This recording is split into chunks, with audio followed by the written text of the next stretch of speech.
Hello there, you filthy sex perverts. How are we all? Hopefully we're well. I certainly am. God bless you. We're doing stuff tonight.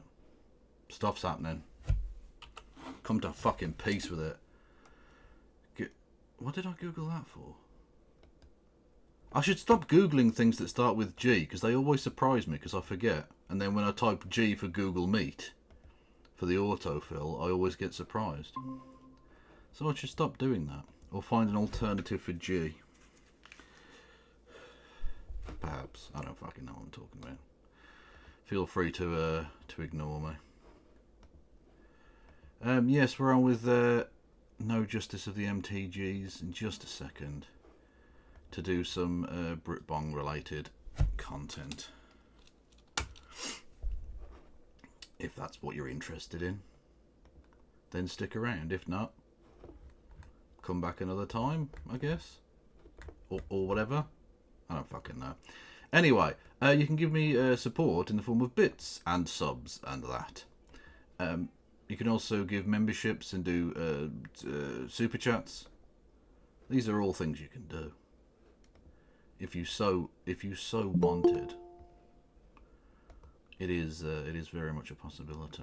Oh, by the way, hopefully you're enjoying the bikini there. That's from yesterday. If you weren't around for that, then you missed it. Simples. Hi Kev, how you doing? I'm very well. How are you? Yeah, not too bad. I was just pointing out to my chat, isn't it funny how Farage wasn't scared at all by the idea of Keir Starmer becoming Prime Minister? So much so that he basically engineered an election where Keir Starmer won because it was like, yeah, basically it's no different to the Conservatives being in power. And they just said that before the election, and yet Liberals are now going, oh, Keir Starmer shook hands with Nigel Farage, and I'm just like, yeah. Yeah, of course he fucking did. Yeah. Yeah. Farage made Keir Starmer Prime Minister. These people are in bed together. Yeah, they're all part of a big club and none of us are invited. Exactly. But you know one club that you are invited to that other people maybe aren't? Did see this little tweet today, which I thought was worth bringing up. A certain Mr. Hasan Piker. Hello, at Jeremy Corbyn, long-time fan. I'll be in London this upcoming week and would love to potentially link up. Please let me know. Thanks. Stay in your lane, Hasan, mate. Interviewing Jeremy Corbyn is not for everyone. I mean, wait. I mean, you're right. It's true. Interviewing Jeremy Corbyn isn't for everyone. But did you not see that the Hasan Piker has been nominated for Anti-Semite of the Year? So exactly. Who else could he interview other than? Well, I was just gonna. Corbyn? Well, it's very much like one of the modern footballers winning Footballer of the Year and then being like, "Oh, I'm like Pele." No, you're not. Jeremy Corbyn is the Pele of anti-Semitism. Yes, he's the Sachin Tendulkar of hating Jewish people. So you're not fit to tie his anti-Semitic laces, Hasan. Stay in your fucking lane, mate. Absolutely. You've never been leader of the opposition. Have you been invited by the entirely anti-Semitic country of South Africa to be part of their ICJ case? No, you have not. No, he hasn't. He absolutely hasn't. Well then, enough said. I wonder if Hasan wants to come and hang out with either of us. Well, you're big enough that that's possible now. Like I say, you've got the kind of Jeremy Corbyn sheen to you. I guess technically. Or maybe Curtis, now that he's a fucking TV star. True. Did you watch his foray into GB News? I did. He was very good, yes. And he watched my response to it, and then he sent me a message. Oh, sorry, I forgot to tell you I was going to be on GB News. Like he had to inform me of his whereabouts. Oh, that was very sweet of him. Yeah, no, he was very good, yeah. I was like, Jim Speak says, I'd like him to tell Hasan to support social justice that's there on social media. Thank you, turn left. Yes, indeed, yes. But yeah, I enjoyed Curtis. He went really hard, which I thought was really cool. How do you know what his penis was doing? What? Oh. I thank you all. How very droll. I am extraordinarily humorous, that is true. I am very clever and witty. And this is why I don't get invited on the TV and that. Amongst the other things. And as Sugar Horse rightly points out, Hasan has never planned to reopen Auschwitz. Or was never accused of doing so by Simon Heffer. No, that is true. Although he has assigned bits of land to Turkey that have never really been Turkish. So, you know, that's the thing. Yeah, Hasan and he did do 9/11. Let's not forget. Come on. Oh, well, they're their own terrorist sympathisers. Depending what the kind of terrorists they sympathise with, there you go. Exactly. They found some common ground. Exactly. Terrorist sympathisers are us. Why would he say that America deserved 9/11 if not to exculpate his own guilt in that crime? Because he did 9/11. Yeah, I'm saying it's the perfect cover story. He's absolutely 100% responsible. The fact that he was like 4 or something is irrelevant. That doesn't matter. He's guilty of the crime of being Muslim. So that's enough. Oh, that's true. Actually, the Jam Man has the IRA too, which Hasan doesn't have. Although he does have the Houthis. Well, he has the Inflation Reduction Act, which is basically the same thing. When you think about it. True. Anyway, I looked at that and I just thought, yeah. I mean, Jerry Corbyn calls Hezbollah his friends, and Hasan Piker said that he doesn't mind Hezbollah, which is basically the same thing. And he said that the Houthis are perfect in every way, and we shouldn't criticise them ever. That's definitely a thing he said, and not a thing that Destiny said that he said. Speaking of which, I have not seen the video. Don't send me the fucking video. I don't want to see the video. It's gross on any number of levels. I mean, it's also revenge porn. It's also like I say, on a number of levels. It's both Yeah. grotesque in that both of them, even if it was consensual, I wouldn't want to watch it. And the fact that it may or may not be the two individuals in question. Again, I haven't seen it. I have no interest in seeing it. And it is revenge porn, and thus both immoral and, in some jurisdictions, illegal. I mean, it's just I'm pretty sure it isn't Nick Fuentes. I think people just made that shit up because it would be funny. Well, it's funny, and he's the most obvious closet case that's ever existed. So, like, if that happened, you wouldn't be that surprised. Like, No, it wouldn't be. But again, I hate Destiny because I think that he's an apologist for genocide, and what he gets up to in his spare time is no concern of mine. I mean, to be fair though, like, when we say fuck Nazis, we don't mean it like that. So, No, true, you know. true. And when we say that liberals like to get into bed with Nazis, again, I didn't think we had to explain that that's not literal. Yeah, if you suck a liberal and a fascist comes. Hey. Partner push 2029. Let's go. Anyway, talking of sucking, should we watch Laura Koonsberg? Actually, no, that sounds awful. I don't mean it like that. I mean that she's bad at her job, not that she's... Wait, luckily, we are in huge amounts of luck in that we don't have someone who's terrible at their job this week. Is she dead? Did she die? Fingers crossed. For legal reasons, I would say that I'm glad that she's not dead. But what I will say is that we have Victoria Derbyshire instead. Well, I am glad about that, but there's nothing illegal about being happy that someone died. But you know what I mean. Threatening to carry out the act that leads to that is illegal, absolutely. But I wasn't suggesting that. I was surprised to have learned the news that she was potentially dead. The fact that I was happy about that, you may consider that in poor taste, but in terms of legal culpability, I'm fine. But yes, we have Victoria Derbyshire this week rather than. Oh, an actual journalism's. Ooh. Absolutely, the notorious Vicky D. Let's fucking go. Although I'm sure the panel will be absolute dog shit as always. Oh no, the panel is pretty good too. Oh my god, did the communists actually take over the BBC? Literally, I mean, we literally have one. We have Diane Abbott on the panel. Oh fuck yes, let's go.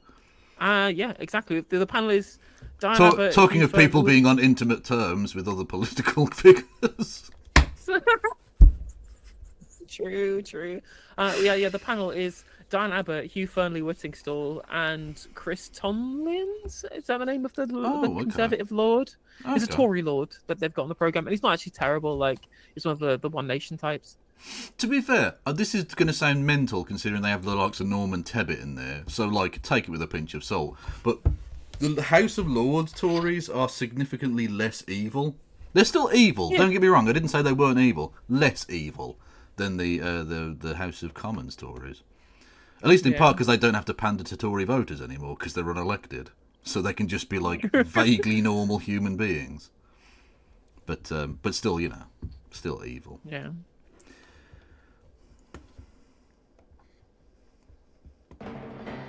It's been a momentous week in politics. That historic vote in favour of assisted dying... They are banging on about this a bit much now.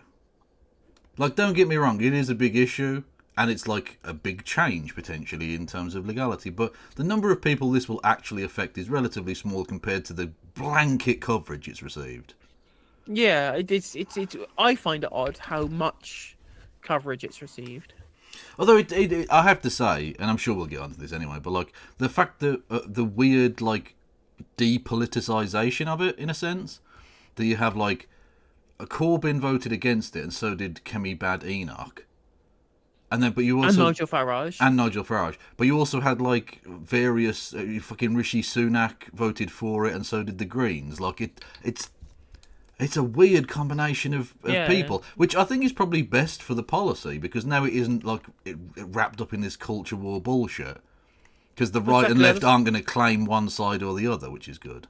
Well, literally, I mean, the majority of Reform MPs didn't follow Nigel Farage. Yeah. My MP didn't even fucking vote. And I'd like to say that was based on, like, conscience or something. No, he just wasn't in London, the cunt. Fucking useless. I haven't checked. I haven't even checked whether my MP voted for or not. Mostly because I couldn't give a shit. Oh, I always like to keep up with it. I'm a regular visitor to They Work For You. Yeah. England and Wales. And Keir Starmer's first cabinet casualty. Purge, purge, purge, purge, purge. She had a go at P&O ferries. The communoid needed to be ejected. Literally, I mean, my cover for the thumbnail for the video I'm going to pop about it is Morgan McSweeney holding the Death Notebook. But yeah, true. I mean, literally, it's just what he could have done was, you know, the incel guy with the fedora and the sword, going like, "I will defend your honor, milady," and it's just that, but with P&O ferries. Yeah, and Morgan McSweeney. Yeah, just a quick shout out to all of the soft left that are still in Labour. It doesn't matter how much you cock yourself out. They will, very much like Christopher Waltz in the terribly awful film Inglourious Bastards, he will sniff you out. They will find you, and they will kill you, metaphorically, politically.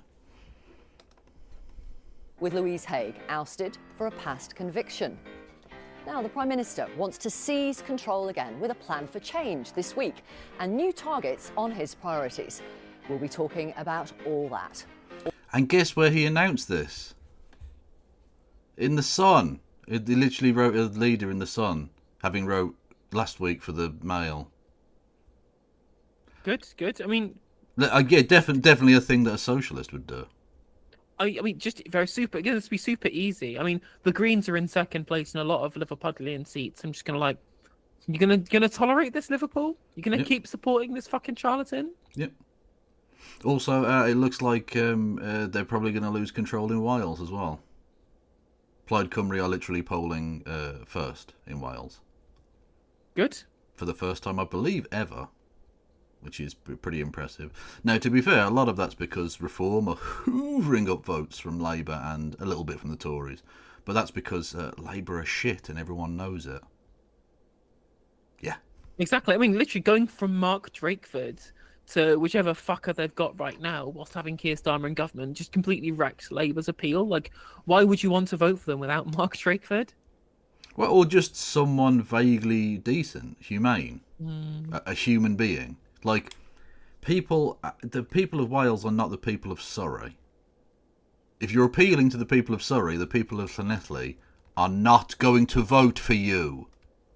Apparently the Greens are predicted to lose a ton of seats in Wales as well, but I'm assuming those are votes that are going to Plaid Cymru. Is there an ascendant political force? People want to feel like their vote has weight and value, which they will do if you vote for the ascendant party, right?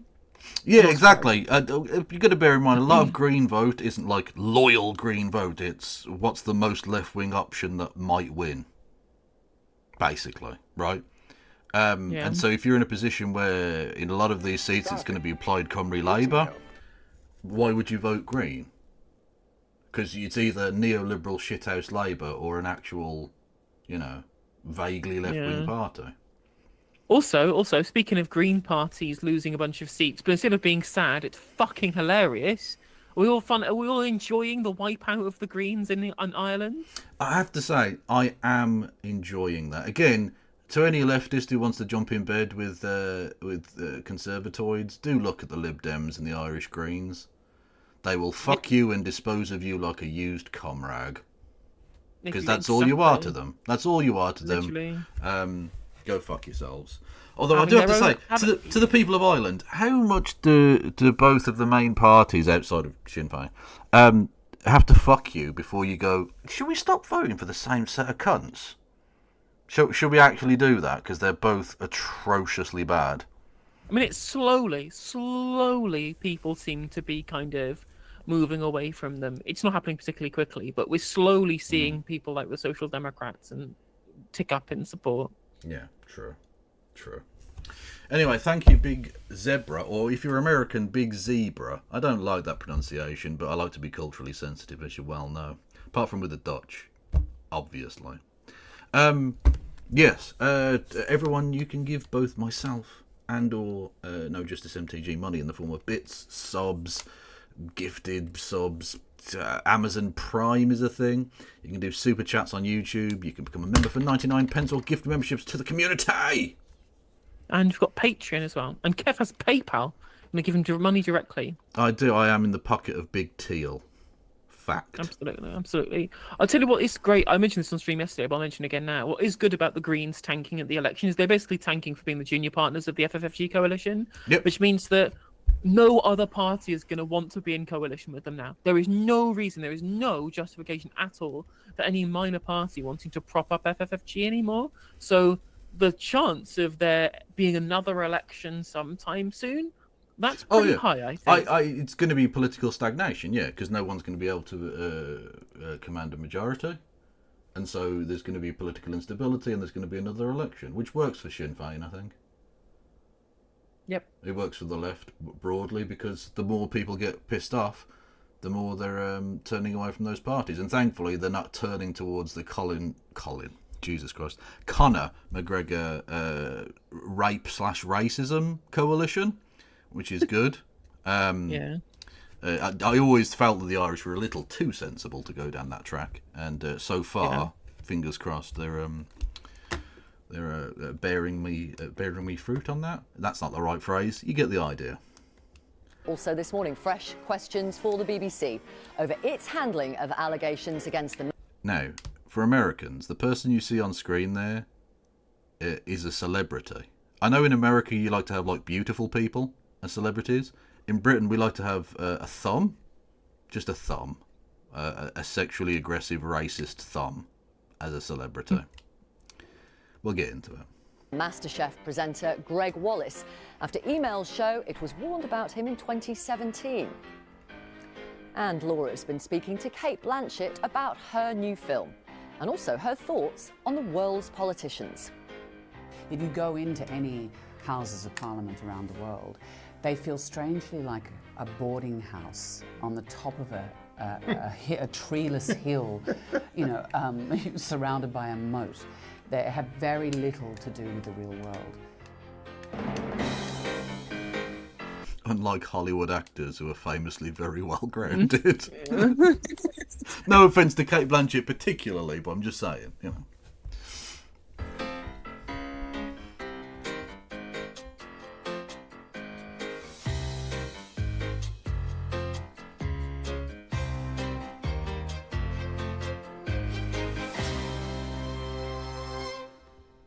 Hello, good morning. I'm Victoria, standing in for Laura this morning. And joining us in the studio today, the Chancellor of the Duchy of Lancaster, Pat McFadden. Honestly, he looks evil.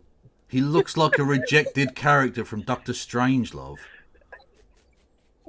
He's like black and white sepia tinted, and he looks like a minor Nazi. I mean, I'm also like, it just seems like somebody that you could just have as playing Davros. Yeah. But I'm thinking, like, it's one of those people, like, you're not a famous Nazi, like he was a head of a minor camp within the system. Like, he's one of those guys. He is the banality of evil made human flesh. God, and they keep putting him on TV to do interviews. He's so boring. I think that's what they want, though. They want him to seem like, oh, we're just good little bureaucrats or whatever. That's what they. Yeah, anyone with any semblance of like humanity to them has been driven out of that party anyway. So I mean, there's the one thing you're not allowed in politics, and that's any opinions about anything. True. Because you've already been told what your opinion is supposed to be, and you just go with it. McFadden. Yeah. And the Conservatives' Shadow Environment, Food and Farming Secretary, Victoria Atkins, a little later. With us throughout the show, lovely. Labour's Diane Abbott, the longest-serving female MP, Hugh Fernley-Whittingstall, chef and environmental campaigner, and Conservative peer Craig McKinley, who stood down as an MP this year after life-threatening sepsis led to the amputation of his hands and feet. Oh, shit. Oh, yeah. Oh, I didn't notice that. Okay. Well, there you go. For anyone... He was behind the thing. Yeah, there you go. He's got. It's things like this. I'm terrified of sepsis. Like, this is genuinely the scariest thing I can think of. We're going to begin as always. What about getting sepsis and shitting yourself on the bus? Plus all of those things. Plus you're drowning. Exactly. By having a look at what's making the news this morning. The Observer and The Independent on Sunday both lead on the Prime Minister's plan for change. The Independent on Sunday has spoken to polling guru Sir John Curtis, who's not convinced. Yeah, obviously.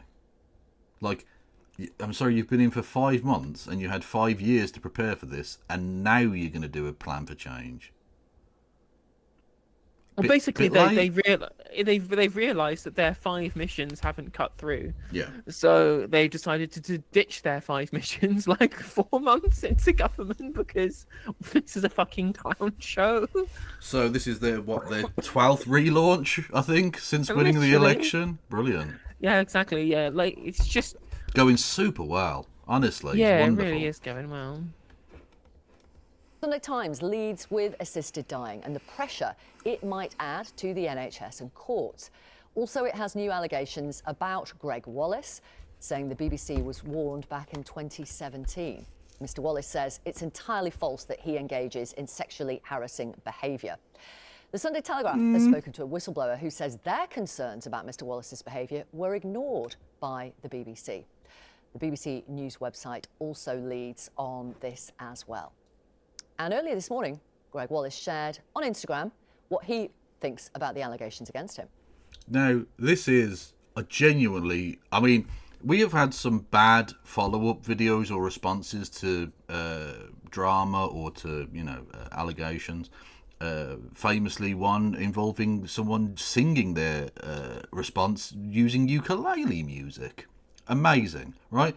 This, I think, might be the worst. In terms of, God. quelling the story, this is like, he went, well, I could put water on this fire, or I could put a turbocharged mecha kerosene onto it. And he went, that one, let's do that. Honestly, I would have immediately forgiven him if he'd just come out and just sung Toxic Gossip Train on a ukulele. That would have been amazing. Especially in his accent. Toxic Gossip Train. Like, it would have been fantastic. But the things he says are bad. Very, very stupid and bad. But look at the T-shirt he's wearing whilst doing it. Spectacular. Now, I've been doing martial Oh, no, someone edited it and the thing I saw. My bad. Ignore the T-shirt. The T-shirt's irrelevant. for 20 years. Amateur, celebrity and professional master chef. And I think in that time, I have worked with over 4,000 contestants of all different ages, all different backgrounds, all walks of life.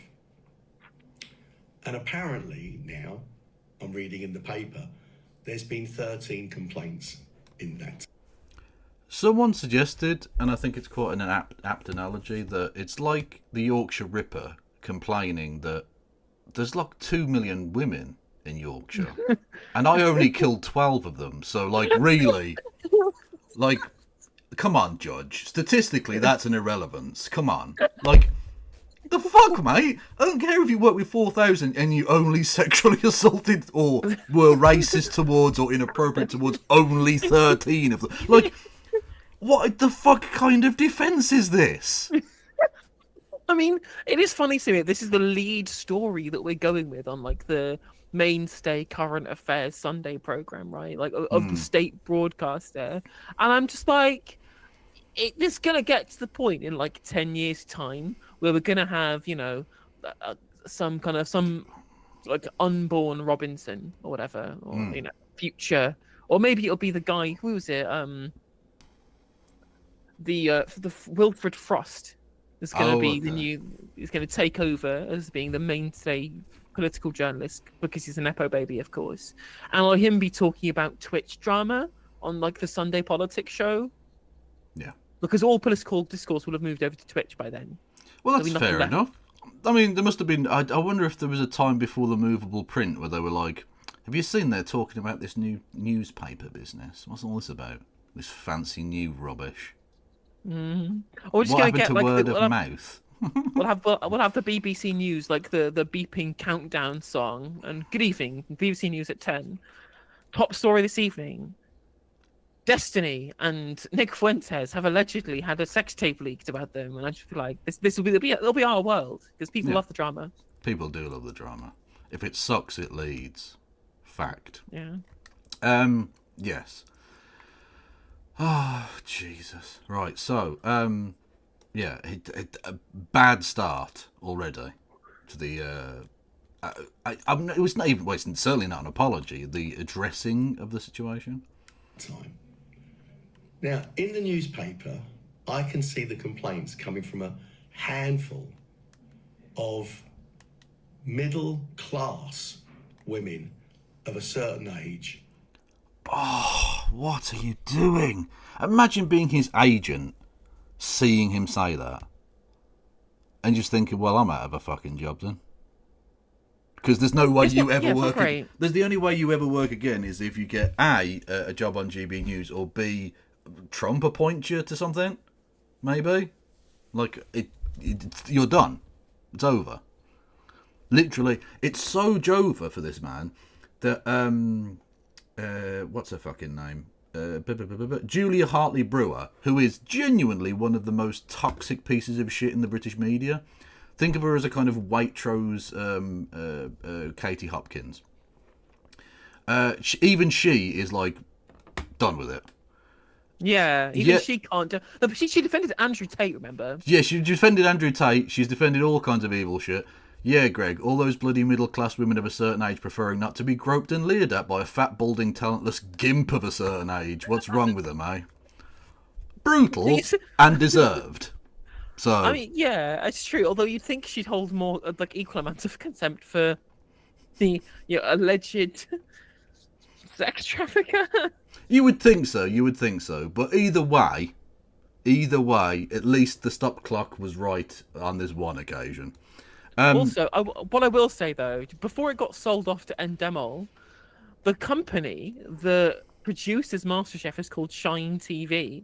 Do you want to know who was a 15% owner of Shine TV before it got sold off to Endemol? Who was it? Which was in 2015, by the way. So this guy was still working there at the time when it was sold off. It's fucking Lord Ali. Is there It's any fucking corrupt lovely. shit that isn't like he isn't involved with? He's like the fucking British George Soros of the imagination. Like he's the actual guy. He's got fingers in every pie made of shit Or at least he's not got his dick in any pies. that we know of. That we know of. Which reminds me of the Frankie Boyle bit where he makes a joke about people buying yachts to commit CSA in international waters, and then just says J.K. Rowling's got a yacht, but I don't know that she's done any of that kind of stuff. No, she hasn't done it that we know of, which is a very funny clip. Yeah, exactly. At time of recording, there is no evidence. Yeah. Just saying. Just from Celebrity MasterChef. This isn't right. Well, what I will suggest to you, Greg, is that either the amateurs or even the professionals know that you're a person of significant reach in the media. They don't feel that they can necessarily come forward about your abuse of them. So it's not that you didn't abuse them, it's just that they're less likely to come forward because they have less social and media capital with which to try and throw an allegation against you. Whereas, if you're middle class of a certain age and you're one of the celebrities, i.e. you have a certain amount of media reach, you're more confident and you have more roots with which you can make the kind of accusations that they are making against you. So I would be very, very surprised if we don't see in the coming days some of the other people now coming forward who otherwise were kowtowed by your celebrity and your power into staying silent. That 13, I think, is going to be significantly larger by this time next week. Just a thought. In 20 years, over 20 years of television, can you imagine how many women, female contestants on MasterChef, have made sexual remarks or sexual innuendo? Can you? Did any of them do it in really racist ways? Also, what was did this guy apparently get naked and put like something over his Apparently so. nether yes. regions? Apparently There's so. there's an alleged I mean, thing that's been. just to give you an indication, he said, and apparently he used a certain accent whilst doing it. He said to a person of East Asian descent, me love you long time. Oh my god, he's not. I mean, honestly, at this point, I'm just kind of like, this is. I'm nostalgic for the old school racism. It is. It's very Bernard Manning. It's It very is, like isn't old it? school like comedian. My mother-in-law. My mother-in-law went to It's China. a fucking disgrace. It's a fucking disgrace. Coughed up her own pelvis bone. Sick bastards. Anyway, so yeah, like he's like really like that's bad on a number of levels. A, you're suggesting that it's just inappropriate. B, you're suggesting that she's some sort of sex worker, which, I mean, I don't have a problem with sex work or anything like that, but there's a taboo to it. It's not something that people generally sort of boast about, especially if they're not involved in that. And B, it's very racist. What the fuck are you doing? Having some banter is one thing. Doing that is just... Yeah, it's very Jim Davidson. Absolutely. Hello there, Mix Vivian Wolf, by the way. Everyone go and follow Mix Vivian Wolf. Immediately. Imagine. Well, there's quite a bit to unpack there. Hugh, you know Greg Wallace a little. What do you think of this intervention from him?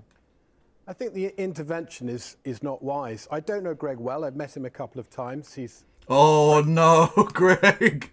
Even the chefs are like, I don't know him that well. I met him a couple of times, but you know, he's very much getting the Epstein treatment. All of a sudden, people who were in the same industry knew him very well. All of a sudden, I might have met him once or twice. You know, you bump into people at parties, don't you? You know, I've never fucking, you know, and you find out. Actually, he was at the island every other fucking weekend. You know, wasn't there something that happened with Anthony Worrell Thompson? Wasn't there some drama with him? I have no idea. I don't keep up with my celebrity chef drama. It seems like there is always drama. Because there was it James Martin ended up having like cheated on his wife with the person that he went on Strictly Come Dancing with or something? Did that happen? Oh, well, that always happens. I don't know why anyone who's married allows their spouse to go on that show, because they're going to fuck somebody. How many marriages has that show ended? Lots, is the point. Anyway. Oh, that's what Anthony Worrell Thompson shoplifted from Tesco in fucking Henley-on-Thames 5 times. Isn't he like quite rich? You don't need to be doing the urban scrum. He lives thing, in fucking Henley. He lives in Henley. He lives in Henley-on-Thames. Yeah, yeah. Including wine and cheese. He spoke of in 2015. He spoke about that is the most middle class shoplift ever. You're in Henley-on-Thames and you're shoplifting wine and cheese. He spoke of how the total of the 5 shoplifting attempts was £70.68. He and kept how the he thinks fucking he did it for the total. excitement. He was depressed and sought counselling. Well, there you go, everyone. Bombshells being dropped here. Fuck me. very likeable. He's a very professional screen presence. I have a very talented chef on MasterChef right at the moment, and she's doing incredibly well, and I've been really enjoying watching her and enjoying Greg's presenting. I think it's likely that Greg has what we might call a bawdy sense of humour. Clearly... Bawdy sense of humour?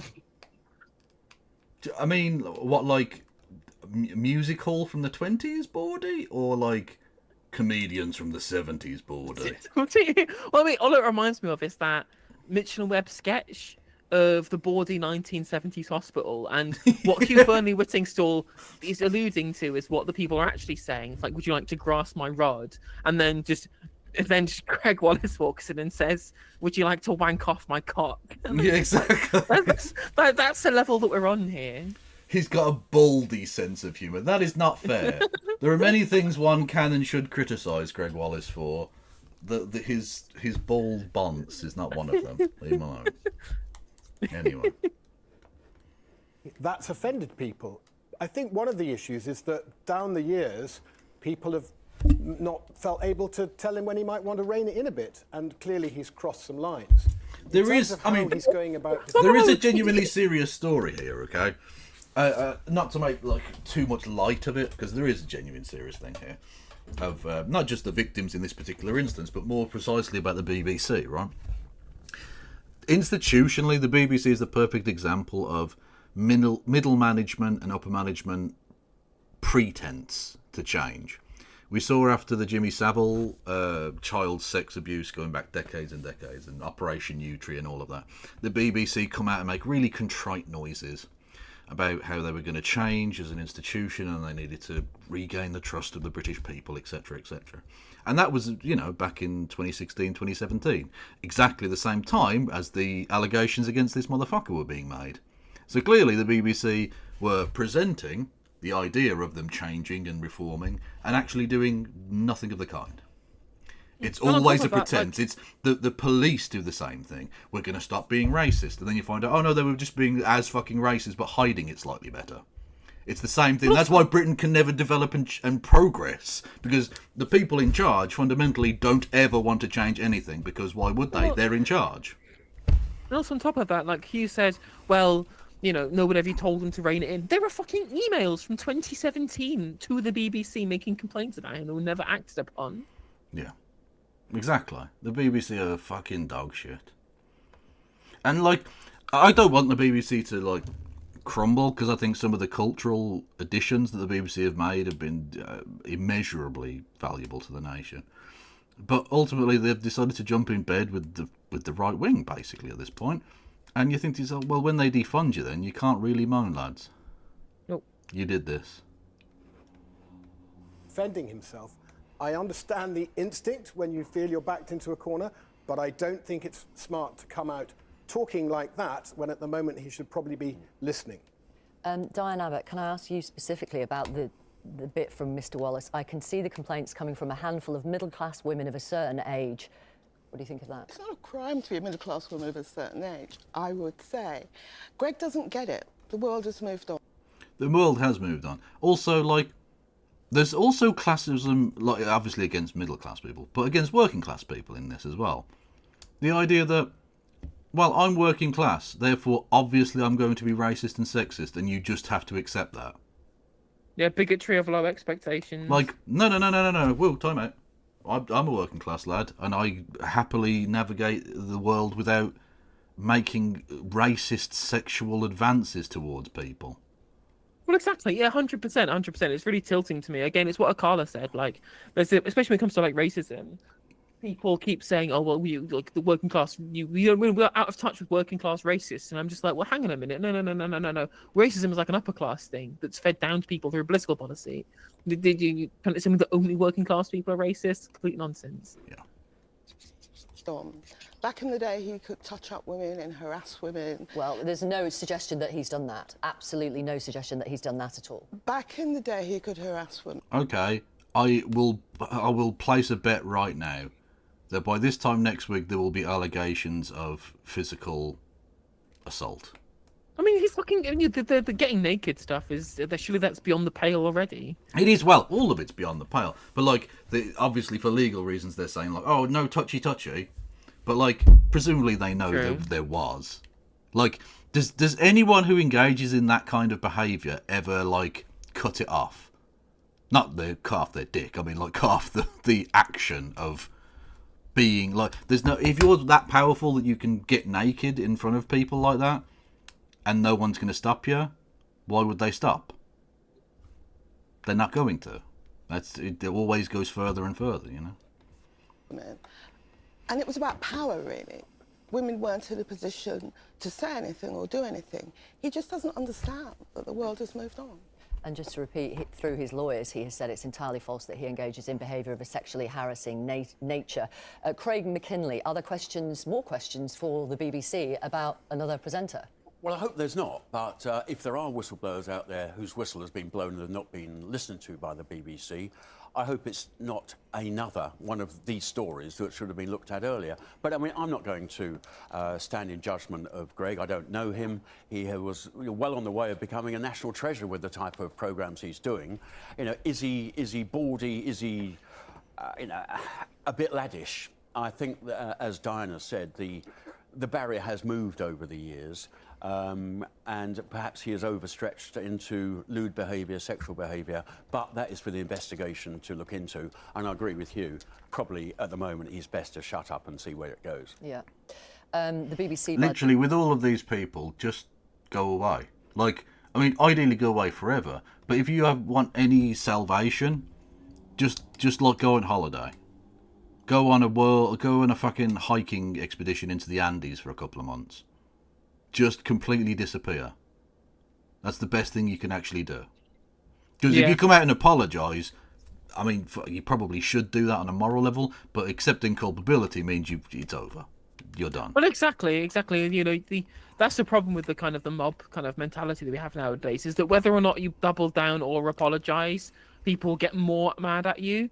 You're right. It's best just to shut up and ignore it, and just, again, or just either just continue doing what you're doing, not care, or just fucking sail off into the Bermuda Triangle. Yeah, just get out of the country, because they'll doorstep you, so you can't just stay at home. Like that just seems like you're hiding. Whereas if you go on holiday, you're just on holiday. Like no one cares, really. Yeah. By the way, say we take any issues that are raised with us seriously, and we have robust processes in place to deal with them. We're always clear that any behaviour which falls below the standards expected. And here's the thing I was trying to explain earlier. The BBC putting a gloss on it. We have robust blah de blah. Not that fucking robust, are they? Because this happens relatively regularly. The BBC hiding nefarious shit from their hosts. Because they need the big hosts to make the big shows in order to justify the fucking the licence fee. Yeah, people kept getting mad at fucking Gary Lineker for saying genocide was bad. Yeah. When actually he's one of the most clean-cut motherfuckers ever. And did his job properly, and hosted one of the most well-watched, for the time of day it's on, shows on the BBC. That's pretty much value for money then, isn't it? Like, he did get paid a lot, but so? By the BBC will not be tolerated. We'll be back with you shortly. Later this week, the Prime Minister will lay out his plan for change, committing to a relentless prioritisation on his key missions for government. There will be targets or milestones on NHS waiting lists, crime and early years education.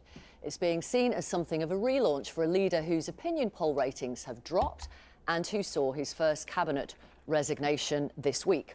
We're going to talk now to somebody who's described by some as one of the most powerful people in government. That's the Chancellor of the Duchy of Lancaster, Pat McFadden. Good morning to you, Mr. McFadden. This fucking, I mean, I don't know, vampire? This weird little vampire fucking Himmler? Himmler lookalike? Nosferatu, yeah. Yeah, he is. He's the puppet master with his hand up his arse, you know. Him and Morgan McSweeney basically are the Prime Minister. Yeah, literally, we have a shadow Prime Minister. Yeah. This is so obviously a case of purging someone who made a vaguely critical comment about a company that they want to like pander to. They knew about this all along. There's no way they didn't know about this all along, and they were keeping this as the silver bullet to get rid of them when the time came. Absolutely. I think it's just that they almost all have like a giant amount of compromise on each other at this point. Yeah. What I find really funny is that all the Liberals talking about how, they've managed to finally get all the Trotskyists out of the Labour Party. And yet the people who are in charge of the party, they 100% act like the Bolsheviks. 100% act like them in terms of how they do politics. Like, they expect democratic centralism on platforms of lies, right? Whereas if you disagree with the dear leader because they've been selected by the chosen few, then you get expunged from the party and disappeared. And when it comes to the way in which they do outward politics, it's all based upon mutual compromise. Yeah. And they are just constantly at each other's throats. Yeah. Are you suggesting that this is very much this story was the ice pick to the back of Louise Haigh's head? Exactly, 100%, literally. The Caesar McSweeney, her thumb has pointed down. Yeah. So anyway, let's listen to Moncada. That's a little historical joke. He was the assassin that did the thing. Anyway, let's listen to him. So you're here to trail ahead to this big speech from Keir Starmer this week. After anger amongst pensioners and farmers, after Freebiegate, after the resignation of Louise Haigh, is this a bit of a reset, would you say? No, we've been working on this since the early days of government. When we got elected in July, we were elected on the basis of... I haven't slowed this down, chat. I haven't gone down to like 0.75 speed. This is just how he talks. I mean, no need to take a NyQuil, I think. These 5 long-term missions for the country. We knew that government would always have events that buffet you around from week to week, and things that would cause a lot of heat in the newspapers. You have to... But it's not, hang on, no, but it's not even events. It's your own making. Events is like a terrorist attack or flooding, something like that. Now, to be fair, there was some flooding, but like that wasn't necessarily a massive down for the government or whatever. It's all your own fault. Virtually everything that's gone wrong is something that you did. You and Morgan McSweeney announced. Literally, everything that's gone wrong for them is stuff that is either actual genuine impropriety in terms of the minds of the public, like the donation gate, or it's just infighting that these people have done by leaking shit to the press. Yeah. Deal with those, but alongside those, you have to look to the long term too.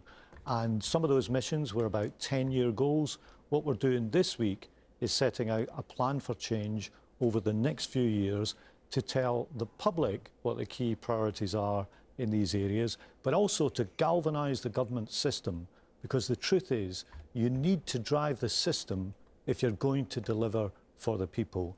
And that's the 2 purposes of the plan that we're going to publish this week. And well, that meant nothing. Just rubbish. We're going to make a plan for the missions and the mission plan and plan the mission plan. We'll have a strategy, and there'll be a Quango, and we'll have a task force. We have a concept of a plan. Literally, it honestly, it genuinely sounds like he said, I have concept of a plan, but in more words. Yeah. But that's what the Liberals want. The Liberals don't give a fuck about the actual, like, stupidity of what Trump said. It's the fact that he said it in such a silly way. If you dress it up like that, they love the vibes of that. That was equally fucking meaningless and stupid. But they said it in a nice way. Vibes. Sorry to interrupt, but the MasterChef producers announced they have Understanding appointed is you're going to set a target, particularly when it comes to lead an investigation getting into Wallace's the number of children who are not quite yet ready for school to be ready, getting more children prepared. Yeah, this is really important. So in recent years, we've seen a drop in the proportion of school who are ready to start learning when they get school. Early development not being where it should be.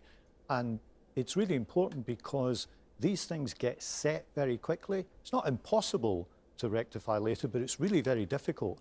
And very often, if a child starts school at a lower level of development in speech and language and these things compared to other children, they're held back throughout their life. And it's not only bad for them, it's bad for the rest of the class too, because the teacher has to spend time getting children who should be ready to school up to speed. So you're trying to break the link, are you, between what the background is of a child and their readiness for reception class? You're right to say this is in part an inequality issue, because the proportion of children not ready for school varies around the country, and we do not want to see children whose lives are going to be dictated by the circumstances of their birth. It's really important for us, this. Oh yeah, that's definitely a policy and plan you have to get rid of the inequality at birth. You lying bastard.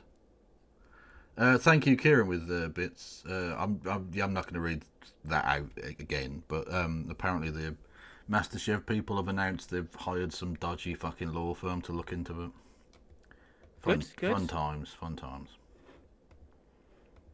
So one of the things we want to do... He does look a bit like Mr. Burns. Like if Mr. Burns, instead of becoming an evil billionaire, had become an accountant. It's Accountant Burns. Through this plan for change is get that proportion up.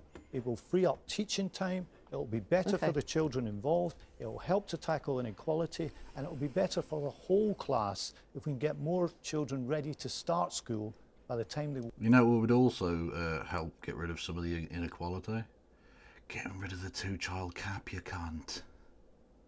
Well, lucky for you, plenty more of that discussion to come. Yay.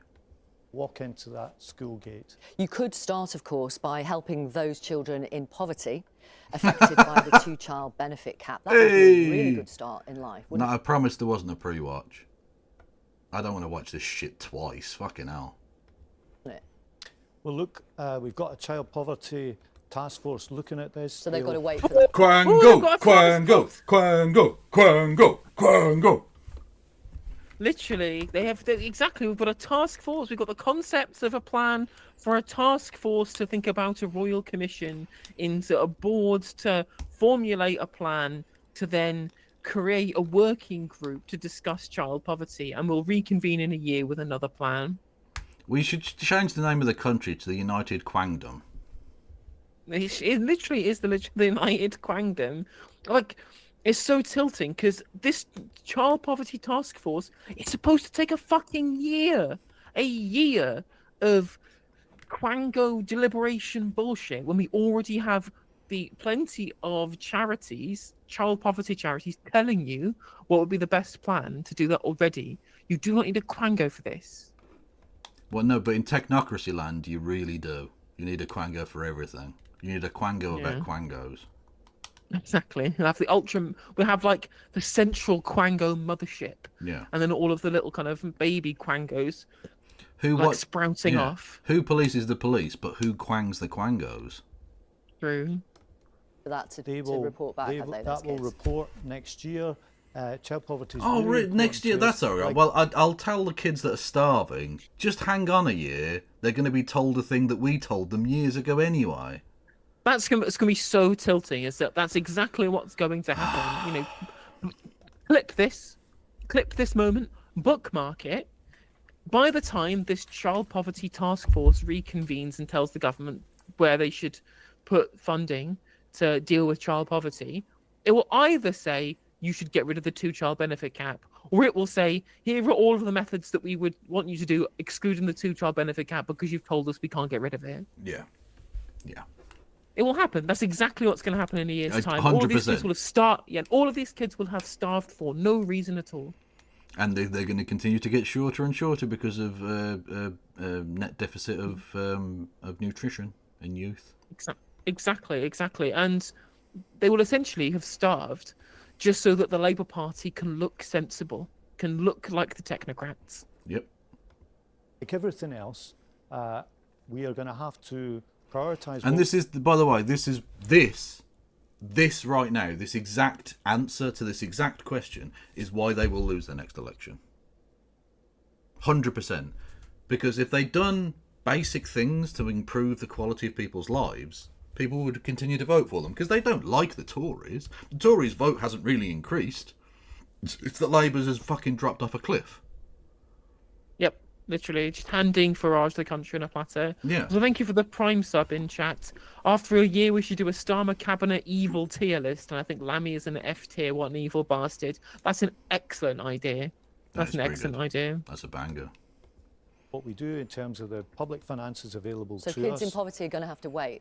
Well, we've got this report coming next year. We're ambitious to resolve child poverty. I can't make announcements on. But you're not as ambitious as you could be, because you could have lifted that cap already, couldn't you? And overnight, according to the Resolution Foundation, that would take 490,000 kids out of poverty. Well, we didn't promise that at the election.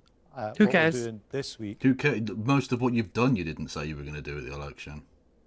Yeah, like, I don't care. Like, well, you say you didn't say you were going to do it. Like, you didn't say you were going to take money away from the pensioners. You didn't say you were going to raise taxes on employer national insurance. You didn't say you were going to raise capital gains tax. You didn't say you were going to change inheritance tax. You didn't say you were going to change any of these things. That you're saying, well, we didn't say we do it in the manifesto, is literally meaningless because the manifesto might as well have been written on fucking crackers. Yeah. Right? It might. We're not allowed to say that word on Twitch. Yeah, by the way, Twitch TOS, I don't want it as in like rice crackers, okay? You know, they might as well have printed the manifesto onto fucking toilet paper and wiped your ass on it, because that is as useful as that document was, as just basically there to try and get them over the line to win the election. True. So the important, because of course, you know, they could have gotten rid of it and didn't, and they fucking fired people from the party for trying to vote to remove the two-child benefit gap, which again would take 490,000 children out of poverty. True. Viv asks, what do you think about the rumours that Musk is going to get involved personally and financially with the Reform Party?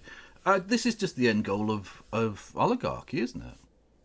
But going back to the days of the fucking rotten borough, but for entire nations, he's just going to buy elections because he can. He literally has more money than most nations have. So, yeah, of course he's going to do that. And Keir Starmer, if he had any backbone or sense, would institute laws now to try and prevent that. He won't. No.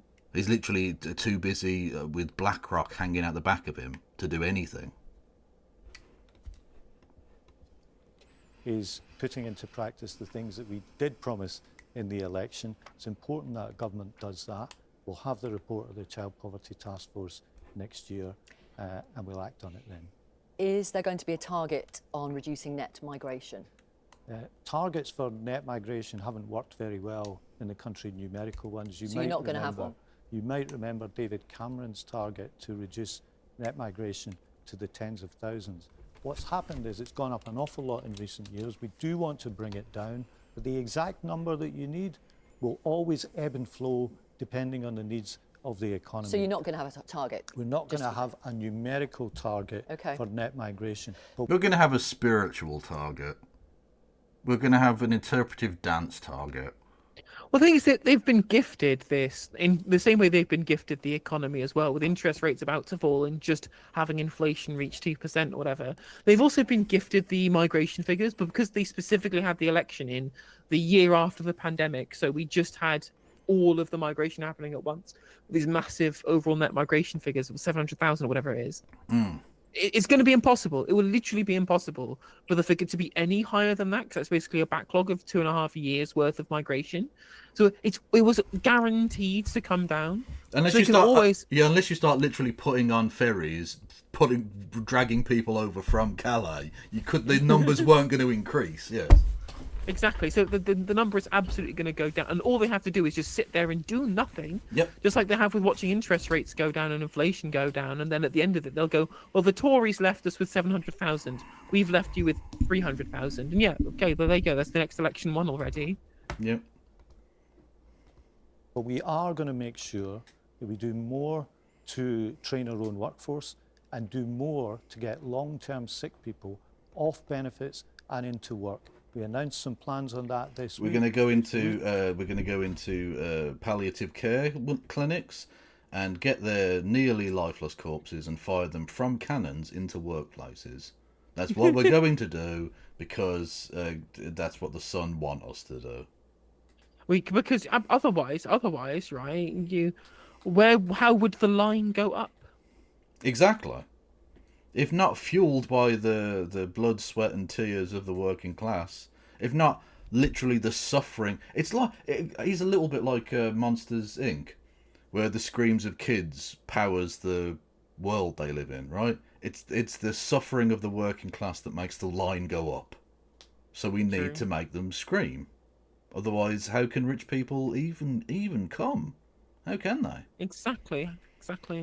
Like, where else is the surplus value going to come from if we don't force the disabled to go pissing in bottles for Amazon? Yeah, basically he wants to kill disabled people. Yes, that is precisely it. Really important. Oh, that's a really good emo, by the way. Zakap Stonks. With the skull. That's amazing. Love it. Because there's been a growing number of people of working age on long-term sickness benefits. Sure. Again, and Keir bad for them Starmer and bad for the economy. Keir Starmer called those figures that we had on Thursday shocking, the 906,000 people who came to the UK up to June 2023. Are you saying that by... that is a lot of fucking people. Let's not, I'm not against immigration at all, but, that is a lot of people, especially when we're not building anything. So the housing crisis just gets worse and worse. The infrastructure crisis of not having enough transportation and stuff. To absorb that number of people in such a short space of time, you would need to have been building those houses 10 years ago. And we haven't been held Exactly. building houses for 40 fucking years. Yeah, literally, literally need the Chinese like empty cities that are ready to get filled up with people, which Yeah. have been now. Yeah. So like we should have planned for this if we're going to do it. But again, when has the Conservative Party as a political entity ever planned for the good of the nation? Yeah. Ever? Well, to be fair, again, I think we've talked about this. As much as I dislike and think they were wrong, the kind of Churchillian, I suppose, old school hierarchists, if you want to call it that, who genuinely felt that the working class, the middle class and the upper class, that was the way that Britain got great and that's the system that should happen. The people from Eton should just become Prime Minister. They're best at it. It's best for everyone. They genuinely did think this and were trying to make the country, work on that basis. Whereas the kind of the post-Thatcher Tories are just self-serving cunts. They couldn't give two shits about the future. No, exactly. Again, especially when they believe that the market can just solve every problem, even though obviously that's completely not just demonstrably untrue. Yeah. You look at every single privatized part of the economy and you can just see that it's just not the case in any sense of the word. Yeah. But again, like people like Harold Macmillan, they built hundreds of thousands of council houses ready for when people who were part of the baby boomer generation at the time were going to then need the houses 10 years down the line when they moved out their parents' house, right? Yep. It was obvious that it needed to be done, and they did it for the good of the nation. When you just could not imagine today's Conservative Party or any Conservative Party from 1979 doing the same thing. Yeah. Which is why they need to be swept into the dustbin of history. It's where they belong. Exactly. Exactly, 100%. They've totally... Again, I said it at the election and it remains true. If you look at the trajectory they're on, they've learned nothing. If you're a Conservative, why would you ever vote for them? They're not actually Conservatives. They're just uber capitalist freaks. I mean, like genuinely, everyone who watches this will know I absolutely hate Nigel Farage, but I think it is obvious to everyone that despite Nigel Farage's horrendous opinions, I think that he probably has genuinely more care for the country than anybody in the Conservative Party does. Yeah, I think that's probably true. Yeah. He's a nasty piece of work, but yeah, I think you're correct. Why else would he have been in politics for so long? I mean, he wants to input his horrible ideological principles into power, which is nightmarish, but he does it because he genuinely believes it and he thinks that the country needs fixing. Whereas the Conservative Party just want to be on the fucking... And you know who we have to blame for this? Fucking Piers Morgan, the cunt. If he hadn't goaded him on Question Time, one of the many, many, many times he was on Question Time, he wasn't even going to stand at the election. His political career was basically over. Fuck's sake. Honestly, Piers Morgan, you are the first in line for the trebuchet, mate. Fact. Getting long-term unemployed back to work by training more British workers, that will just automatically bring net migration down? Well, if you can train more of your own people and get more of your long-term sick people into work, then there's less of a need for reliance on migration abroad. But we're doing other things as well. It's interesting that this isn't one of your missions, is it? When you look at polling, actually immigration is the second most important issue facing the country. It will be in the document this week. But it's not a mission. What I'm saying is we're not not an going issue. to attach a numerical target I know, because I the understood exact need will ebb and flow over the economic needs. But we are doing more things on this. For example, returns, 9,000 this year, much more than in That's illegal the past migration. year. I'm asking That's about illegal migration. And people are concerned about illegal as well as legal migration. Okay. So we are doing more on this. But a simple numerical target of in any given year, migration has to be that number. That hasn't worked well in the past.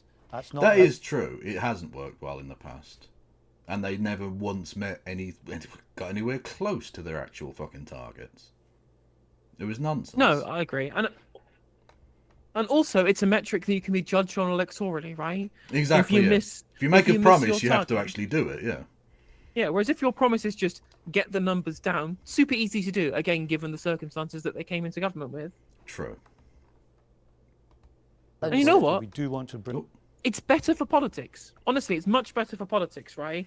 Rather than having anything as just a binary choice, remain or leave, in or out, hit the target or miss the target, just saying this is our direction of travel. That's more important for politics, isn't it? I think so, yeah. bring net migration down. On Thursday, Keir Starmer accused the Conservatives of... But to be fair, they're not doing it because of that good philosophical point you made there about No, nature of politics. exactly. They're doing it because they don't want to be held accountable. Yeah. Because if they say we're going to get it down to the tens of thousands, like fucking dickhead Cameron did, you can be judged by that and judged a fucking failure. experimenting with open borders. We don't have open borders, do we? Why did he say that? Well, he said that because if you look back to the Brexit vote some years ago, people in my constituency and many other parts of the country voted for Brexit, maybe not entirely, but in large part because they wanted to see a fall in net migration. Since then, it's more than tripled. Yeah, but we don't have open borders.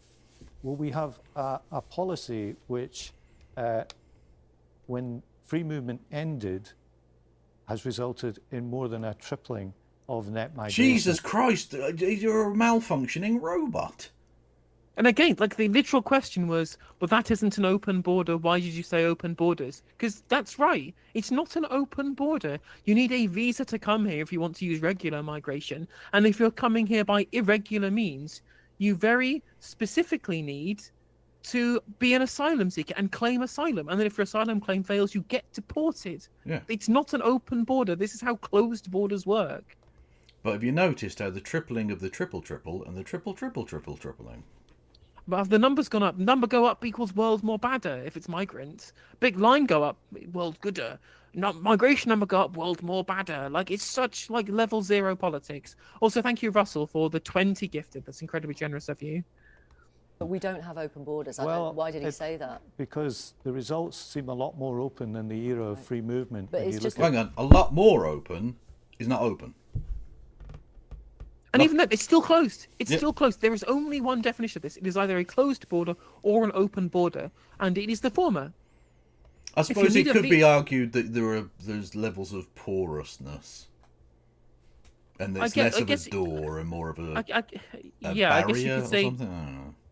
I mean, you could maybe say that there is a degree to which the border becomes more permeable, yeah. But in terms of whether or not you can just freely walk across the border, no. That's obviously, just yeah. not true, exactly. Like, and that's what open borders are, where you don't have to show identification to cross it. That's what the border is in Europe, by the way, which we don't have here because we're a fucking island. You know what is an open border? Not technically true. Part of the country does. The bit that we shouldn't have, the bit of Ireland, where you can just walk across an international border and just go, yeah, that's fine, that's normal. Exactly. I mean, again, it's true. We have one open border, and it's the border with Ireland. To be fair, it is the only border we technically have. That's true. I mean, that's true. That's true. 100%. We are 100% open border. 100% open border. Land border at the very least, right? Yes, indeed. Because technically, since 1994, we have a direct border with France. Do we? Where's that? What? The Channel Tunnel. Well, brick it up.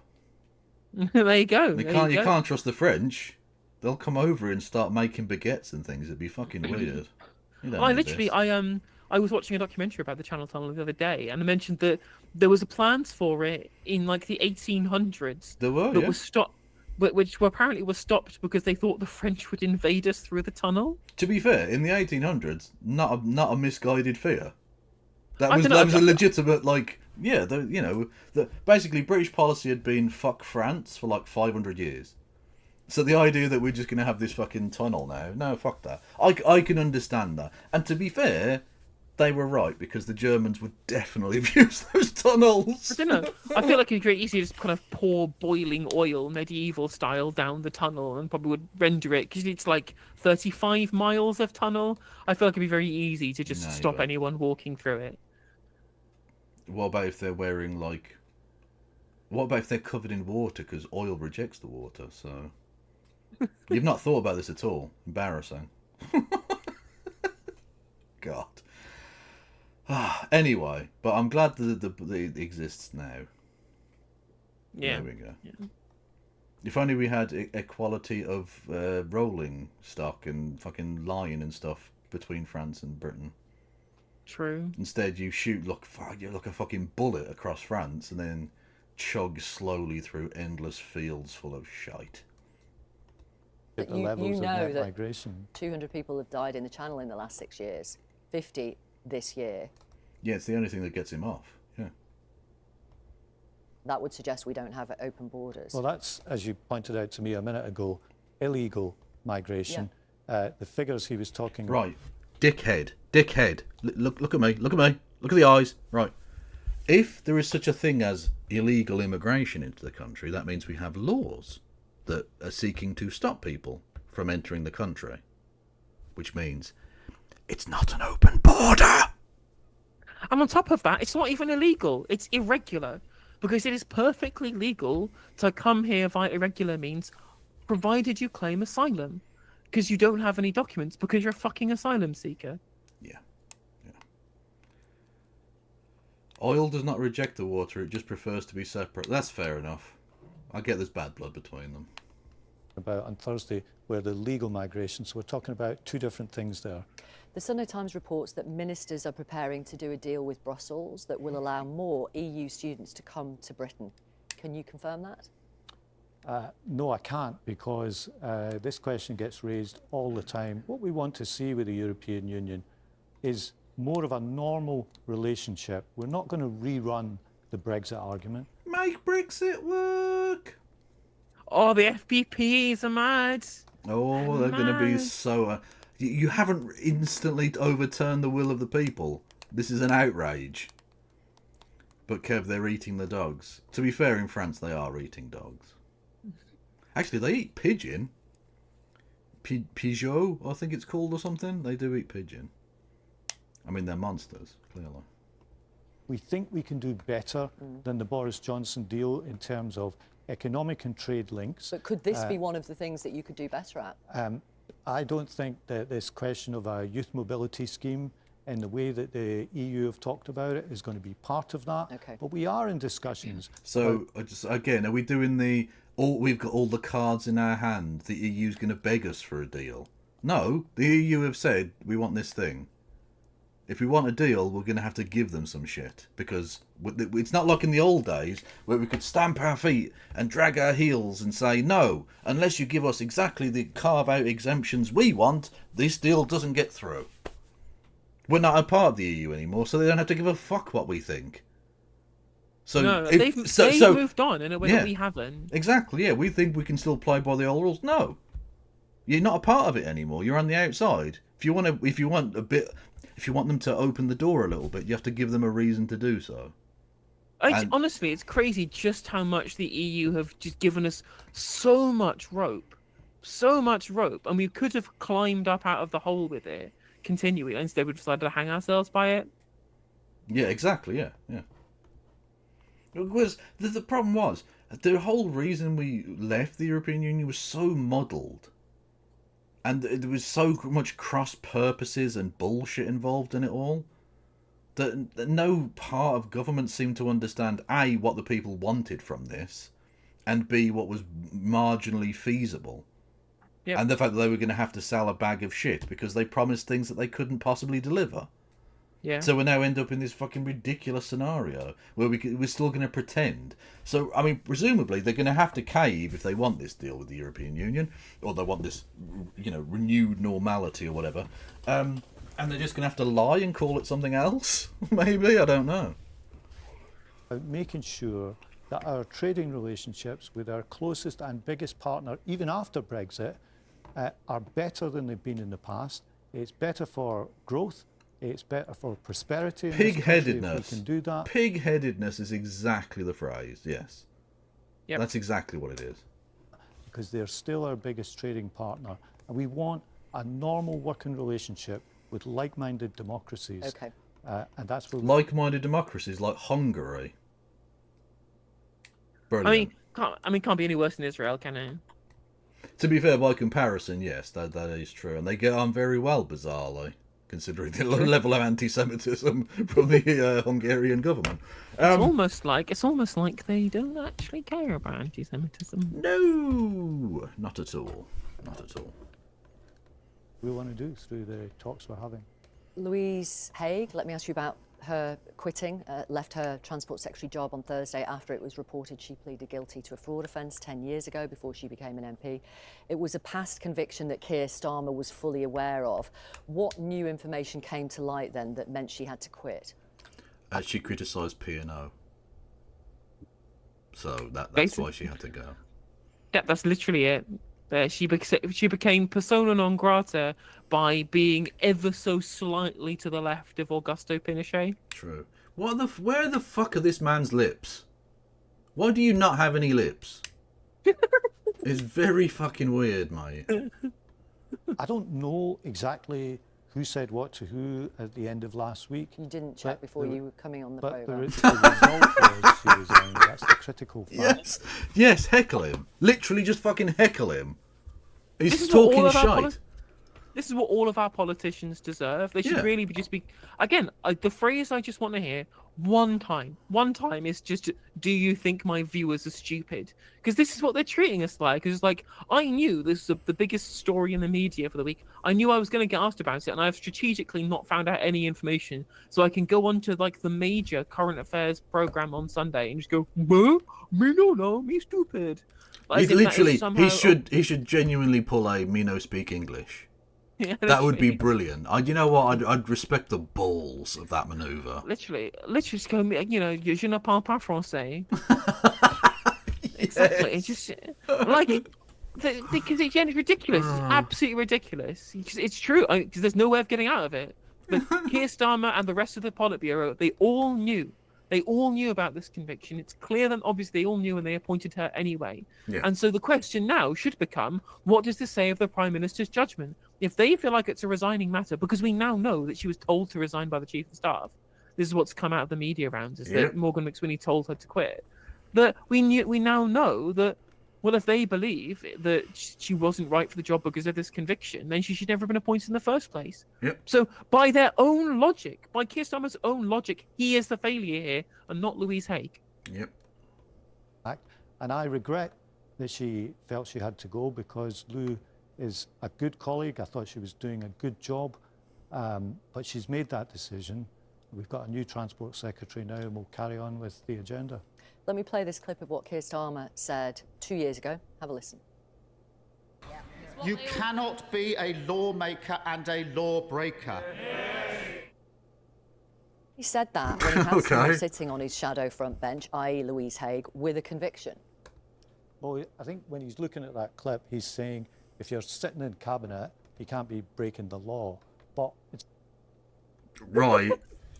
Okay, but then he appointed someone to cabinet who he thinks is a lawbreaker. Well, is a lawbreaker, but like he thinks is sufficiently lawbreaky that they shouldn't have ever been in the position. That's the thing, right? Is that they have essentially manoeuvred themselves into something that is indefensible. Yeah. That's what they've done here. Because the obvious response should have been, no, she's not quitting. This was a spent conviction. It was from 2014, right? Yeah. It's so long ago that she wouldn't have to declare it now if she was applying for a job. That's how long ago it was. It's a spent conviction. It's meaningless. It is, quite frankly, entirely meaningless that this conviction is coming up again because of how long ago it's been. Not only that, it's also a completely, incredibly minor conviction for something that I couldn't give a shit about. You know, I hate to defend someone from like the Keith party, but quite frankly, you know, I call it how I see it. But they have manoeuvred themselves into having to say that it is somehow beyond the pale, when that is completely at odds with A, her appointment in the first place, and B, what he has previously said about the clip that we just saw. Indeed so. Indeed so. So much like everything else they've done in government, for no real good reason, they've decided to back themselves into a corner which is absolutely indefensible. Adults in the room, though. Just adults in the room. The master strategists of McSweeney and McFadden, showing how Labour is now the natural party of government. Yes. Continuity sleaze. Let's go. But he gave her a job in cabinet when he knew she had a past conviction. But it's not the case that anyone who's ever broken the law ever can't serve in Parliament. I'm sure if you looked around Parliament, you'd find... Yeah, if they're people we like, they can break the law. And if they're people we don't like, they can't. Well, that's the thing, is that I absolutely agree. I 100% agree that there's plenty of people who've broken the law previously who've served in cabinet. That's not the point. The point is that Keir Starmer now thinks that it is beyond the pale to have a spent conviction and be a cabinet minister because she's been asked to resign. Yet previously that wasn't a problem when he was appointing her to the shadow cabinet. His position is completely irreconcilable on these issues. Yep. Either she should never have been appointed in the first place, or it's fine that she was appointed and she shouldn't have to resign right now. There is no middle ground on this issue. Again, this is a corner they have backed themselves into. Yeah. There's also no middle ground on donating to either of our channels. You either do it or you don't. True. You can't half do it. You Just like Rido and Rohack with your resub and your 5 gifties. Thank you. Yes. If you want to be like Rohack and Rido and indeed Russell Hawkins with another 5 gifted as well, you can be so by, of course, subscribing on Twitch for $4.99 or for free with Twitch Prime by linking your Amazon Prime account to your Twitch account for a free Twitch sub every single month. If you're watching on YouTube, pop over to Twitch, link your Amazon Prime, give us free money from Jeff Bezos that keeps us employed here on Twitch.tv. You can drop bits to get text to speech, 100 for me, 200 for Kev. You can super chat to have your message read out on YouTube. If you've got no message, you can become a member for 99p to get access to emotes in chat and in the YouTube comments, as well as my archive live streams on YouTube too. But of course, the best way to support our channels is to gift membership arenas to your fellow viewers, which helps boost the stream in the algorithm and spread that love around. So if you want to contribute, but you don't have a super chat message, your best bet is to replace your super chat with gifted memberships instead. True. More than one. I don't know everybody's Well, background. then why did she have to? If it's fine, why did she have to go? As I say, I don't know the details Why of did they- every conversation that took place at the end of last week, but clearly between them they came to the view that Louise had to resign. And what I think is a contrast between the way that this situation... Come on, Pat. pathetic. This is so funny. Like, literally just go, well, I don't know what they said, but they must have felt that she couldn't carry on. Yeah, they felt that she couldn't be a cabinet minister whilst having a spent criminal conviction. Then why did he appoint her in the first place? Yeah, it's Again. literally it's just a never-ending circle. Yep. Yeah, It cannot be reconciled. It is irreconcilable. And this is what happens when you replace fucking Tory Koonsberg with Victoria Derbyshire. You get proper questioning, proper scrutiny. Yeah. Good stuff. has been dealt with, and some other situations in the past, is that it's been dealt with very quickly. We've got a new Secretary of State, Heidi Alexander, Sure, in you've place. mentioned that. I just carry wonder, on with the transport agenda. is Keir Starmer a hypocrite because he gave a lawbreaker a job in his cabinet, having said that 2 years ago? No, he's not. I think he's appointed. Honestly, if he genuinely look, he doesn't look that worked up right now, but trust me, this is about as passionate as this man gets. Okay, like when he orgasms, it isn't as fucking righteous as this. He's crazy, right? He wants to kill Victoria Derbyshire. He wants to stab her to death.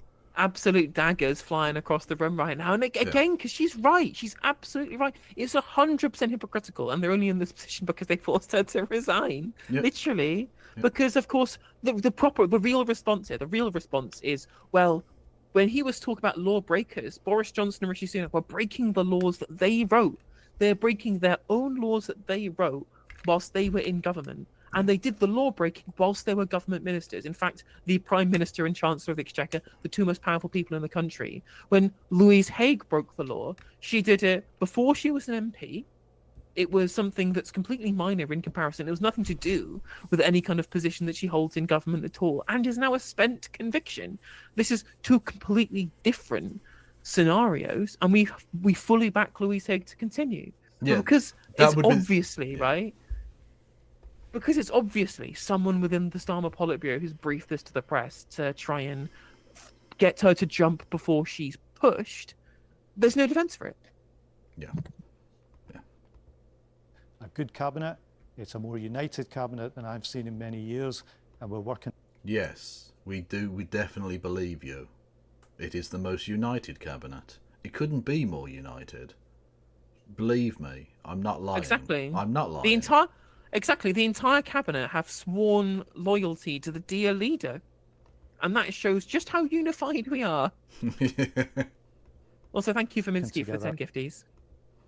on this plan for change that we're going to publish this week, which will set out our priorities and, importantly, change the way... Oh, thankfully, they're going to set out their priorities 5 months into government. Brilliant. Fantastic. I wonder if there was like a thing that happened between the old government and this government that you could have produced those plans in that time and gave them to people so they could make an informed decision. But unfortunately, there is no such period of time between governments, so I don't know. Government is run. Okay. Because you can't just set out policies these days. You have to also reform the state itself. Right. And when this plan is published, people should look out for that too. Do any other cabinet ministers have past convictions? Yes, and journalism happened. Oh, hallelujah. Brilliant. Look at him. He was like, oh, she's going to move on to the next question, right? Definitely. And look, he's like, oh, for fuck's sake. Because he doesn't fucking know. He hasn't got a clue. I'm aware of, but I haven't looked into all their backgrounds. Let's talk about assisted dying finally. Is it, if it goes through, is it going to be fully publicly funded? I think all those questions... No, it's going to be a PFI. You're going to have to get fucking public funding from half from government, half from BlackRock. You're going to have sponsored fucking funeral. You're going to have fucking G4S scrawled across the side of the fucking coffin. Get pallbearers from Serco. Exactly. No, that's what they're going to do to get the people off the unemployment rolls. You're going to have to be a pallbearer at an assisted PFI fucking not suicide, ending of life. You know. Literally. Yeah, literally. There's the Capita call centre, the Serco pallbearers, with with the staff from Sodexo. Yeah, exactly. Also, thank you for the 1,000 bits, Grand Dude. Helena, would you please consider discussing with Dr. Joe Lovelace which party should be the home of the left? He contends Green, isn't it? I would very happily discuss that with him, Grand Dude. If you want to shoot him a DM to tell, if you want to put a thing in his chat to ask me to come on the show, or vice versa, I would be very happy to discuss with him. Safeguards and everything else will rightly be examined in committee now that the in-principle vote took place on Friday. This bill will go into committee for the next 4 months or so now. After that, the House of Commons has to vote again on it, and then the whole process is repeated. People are already asking Lords. questions. Yeah, if it becomes law, how's it going to be funded? They're right to ask questions. So, what are the answers? I'm asking you in order to get answers all for our of that audience. will now be considered in the committee stage of the bill. That's the parliamentary process. It's the right way to do it. You will know that the debate has shone a light on palliative care. You could at least commit to funding that properly tomorrow, couldn't you? You don't have to wait for this bill to go through all the stages. Well, palliative care is a big issue. So are you going to commit to funding it properly? Look, I don't announce funding decisions on the programme. It is a big issue for people. I think we should take this seriously. When people went into that lobby on Friday... No, I'm going to pause you there. We are taking it seriously. Jesus Christ. No, I'm not going to let you just fucking waste our time. I'm going to ask again. Are you going to fund it? What's funny as well is that if this was somebody with an actual personality, this would be a terrible interview. But because this man is essentially just fucking, you know, like chloroform in human form. Yeah. It's completely nonsensical. It's amazing, yeah. I'm asking you about palliative care. The Health and Social Care Committee in February said funding for specialist palliative care is insufficient and unsustainable. Your Health Secretary has said similar. Are you going to fund it properly? The Health Secretary will announce any funding for palliative care in the normal way. But I think with all of these issues, the important thing... He is going to go back to his house and punch a dog to death just to get rid of the stress of this situation. Look at him, he's absolutely done. To know is that MPs took the responsibility, whether they were for it or against it, very seriously on Friday. They felt the weight of what is a huge decision for the country. I think this bill still has a long way to go. Okay. There's going to be a lot of these issues, palliative care, safeguards, costs, all debated now in committee. and thrashed out. And it's right that we do that, because for such a big change, we have to consider it and debate it very carefully. Thank you very much. Thank you, Mr. McFadden. Thank you for talking to us. And please do let us know what you think. By the way, Kevin, Yes. would it be incredibly rude of me if I popped to the shop for 5 minutes? It's literally just across the street from me, because I really need a drink and it closes in 20 minutes. Go for literally it. realized I was going to go and get a drink, and there was literally nothing to drink left in my house. So if you don't mind entertaining my own stream for me for 5 minutes. That's absolutely fine. I will do that. Right, see you in a bit, chat. Are you going to have Diane Abbott and Kevin to entertain you? Okie doke. I'll tell you what I'll do. I'll go over to Helena's chat, and you can ask me questions if you want, chat. How about that? Second referendum. We'll do a Q&A with both of the chats. Ask me questions, and I will answer your. I will A your Qs. How about that? How about that then? I don't mind you continue with Laura Kay, by the way. No, I will wait for you to get back. Also, go. What? I thought you'd gone. I don't know if she's gone now.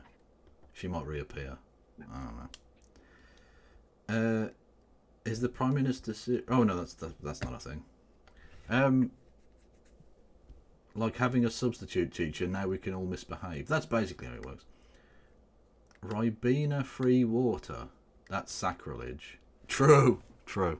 Is Kev a rapscallion? I don't really know what that word means. What's my opinion on Destiny? Well, if you mean the streamer Destiny, he's an awful human being who may or may not have sucked off a Nazi. Whatever. If you mean the concept of fate, I'm not sure that Destiny is a real thing. I don't think it's all preordained. You make of it what you will.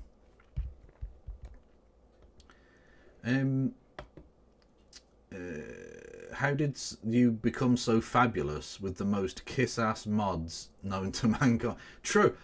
Honestly, my mods are the best. No offence to any of the mods on Helena's channel, but my mods are the actual best.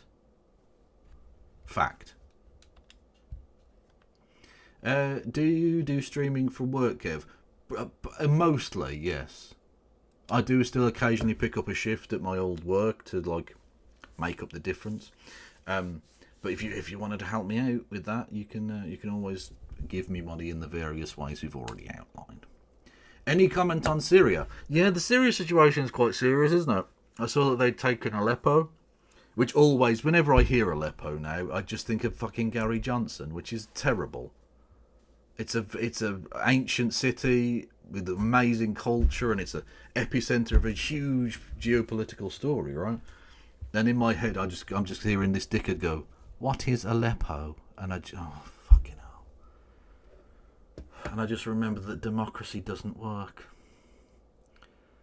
I want to see Kev dance. If you pay me money, I will dance. That's the fucking deal.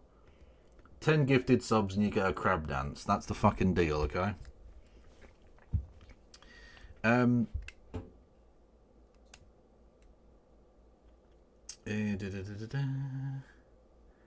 Could we do a coup d'etat on No Justice? Not really, because I'd need access to the channel. And I'd need to want to do a coup d'etat, and I don't want to do that. Kev, is it not an issue? It is not an issue. True. Oh, hello Zakap, by the way. Everyone go and follow Zakap. I was literally commenting earlier, Zak, on your stonks emote, which is very good. It's a graph of a stock graph thing with a skull underneath it. It's very good. I might need to steal it. He was one of the sanest libertarians, true.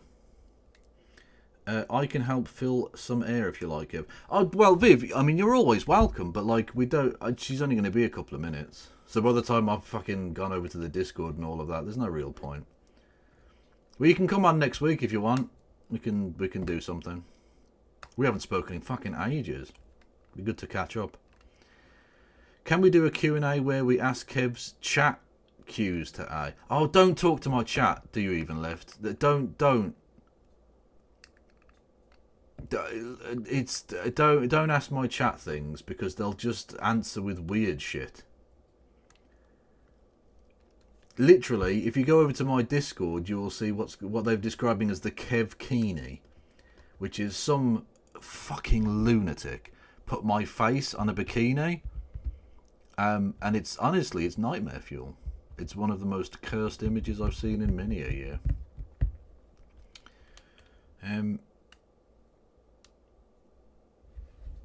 Yes. So yeah, don't encourage my chat. They're degenerate. I mean, they really are.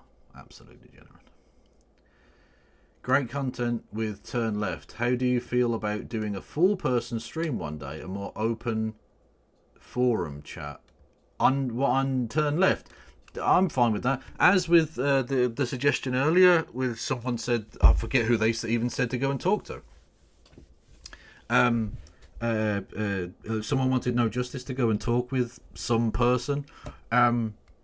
If you want something to happen like that with content creators, like you should contact the content creator that you want to do the thing, right? So like I'm perfectly happy to go on with Turn Left in any format, frankly, because I think it's really good, and I'm very proud to be sort of in on the ground floor, so to speak. But like if you want that kind of thing to happen, you should contact Curtis and say like, oh, I've got an idea for a thing, you should do this, or you should have this person on, or you should do whatever, you know what I mean? Because like it's not for me to invite myself on somebody else's show, if that makes sense. So like that's the way around you have to sort of do it. When are you getting on GB News, Kev? Literally never. It's never going to happen because I swear too much. Like, I mean, that's genuinely one of the problems. It's not just that I'm probably more left-wing than they necessarily would like, because they do have left-wing people on. They've had like Aaron Bastani and Curtis the other day, but like they're quite well-spoken lads. They're the kind of people you don't mind taking home to meet your mother, whereas I am very much a gutter snipe. You know. Stop it. Get some help. Thank you, Dr. Lewis, for resubscribing. 6 months. Much love. I'm back now. Sorry about the delay. Absolutely no problem whatsoever. Oh, it is quite. Like I said, it's literally across the road. It didn't take me very long, but yeah, that's absolutely fine. Yeah. Like it's no different than like if you need to go to the toilet or something. Like you don't you don't even need to explain. You just go, oh, can you just take over for a minute? It's fine.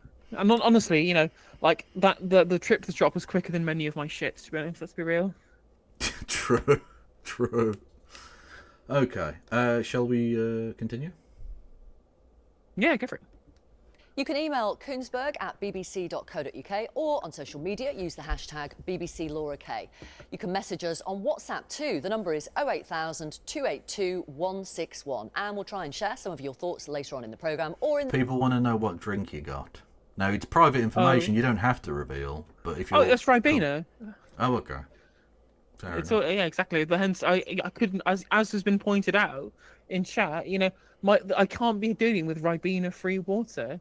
That I will not stand for Ribena-free water. And I've got some Monster as well. Nice. In the newsletter later this week. Well, let's hear from our panel now. Diane Abbott, obviously, as Pat McFadden pointed out, the assisted dying bill has a lot more stages to go before it becomes law, if it becomes law. You opposed it. You spoke in Parliament on Friday. Oh, God. Apparently your chat want to see the Kev Keeney. Oh, no. Why? Oh, I did mention it, I suppose, but yeah. So this was from yesterday. Some fucking lunatic decided to make this thing an image. Where is it? Oh, God, it's so gross. For proof, by the way, sorry, here is the Ribena, by the way.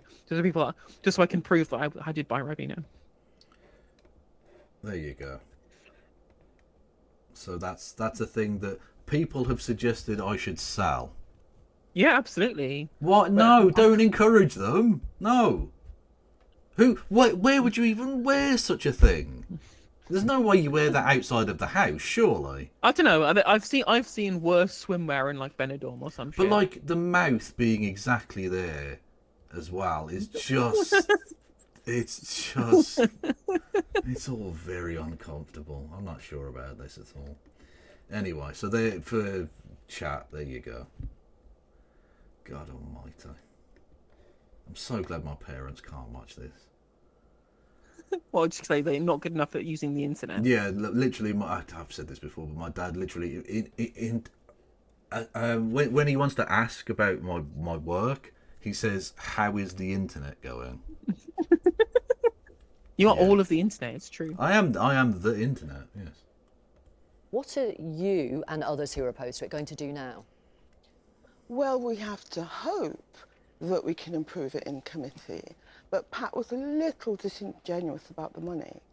The Secretary of State for Health, Wes Streeting, voted for assisted dying when he was a backbencher, but now he is Secretary of State for Health. He voted against it, and he's been very clear there isn't the capacity in the palliative care system, and that's one of the reasons why some of us voted against it. So do you think you can... But surely the answer is to fund the palliative care system, as she said, or as she could have intimated by asking the question. It's not to say, well, we should just make sure that people have the shittest possible death in every conceivable way then. I mean, I think the position that I've kind of formed on my end is that whilst I support assisted dying as a concept, I don't support the British state to be able to treat the matter in any way that approaches ethically. Yeah, I think that's probably fair. Yeah. Imagine Wes Streeting as your fucking judge, well, not Judge Dredd because it's not a crime, but you know what I mean, like a sat there with the gavel, thumbs up or thumbs down. Jesus. I literally see what you see is a Streeting. God almighty.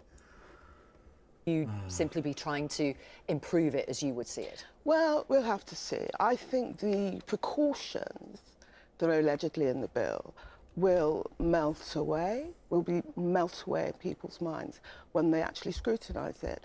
And as I say, I'm in favour... This is almost the problem with this whole debate happening now, is that because it's a private member's bill and there needs to be the committee stage and all the rest of it, we don't even really know what the bill will look like when it comes around to its final vote. Mm-hmm. So at the moment, there are safeguards in place that won't exist at the end of this, and there'll be new things added. So we have no idea. By the time that fucking the Lords have mangled it into a million pieces, God knows what it'll fucking be like. Well, that's kind of why I just thought why people who are getting, I understand people's objections to it, and I'm more on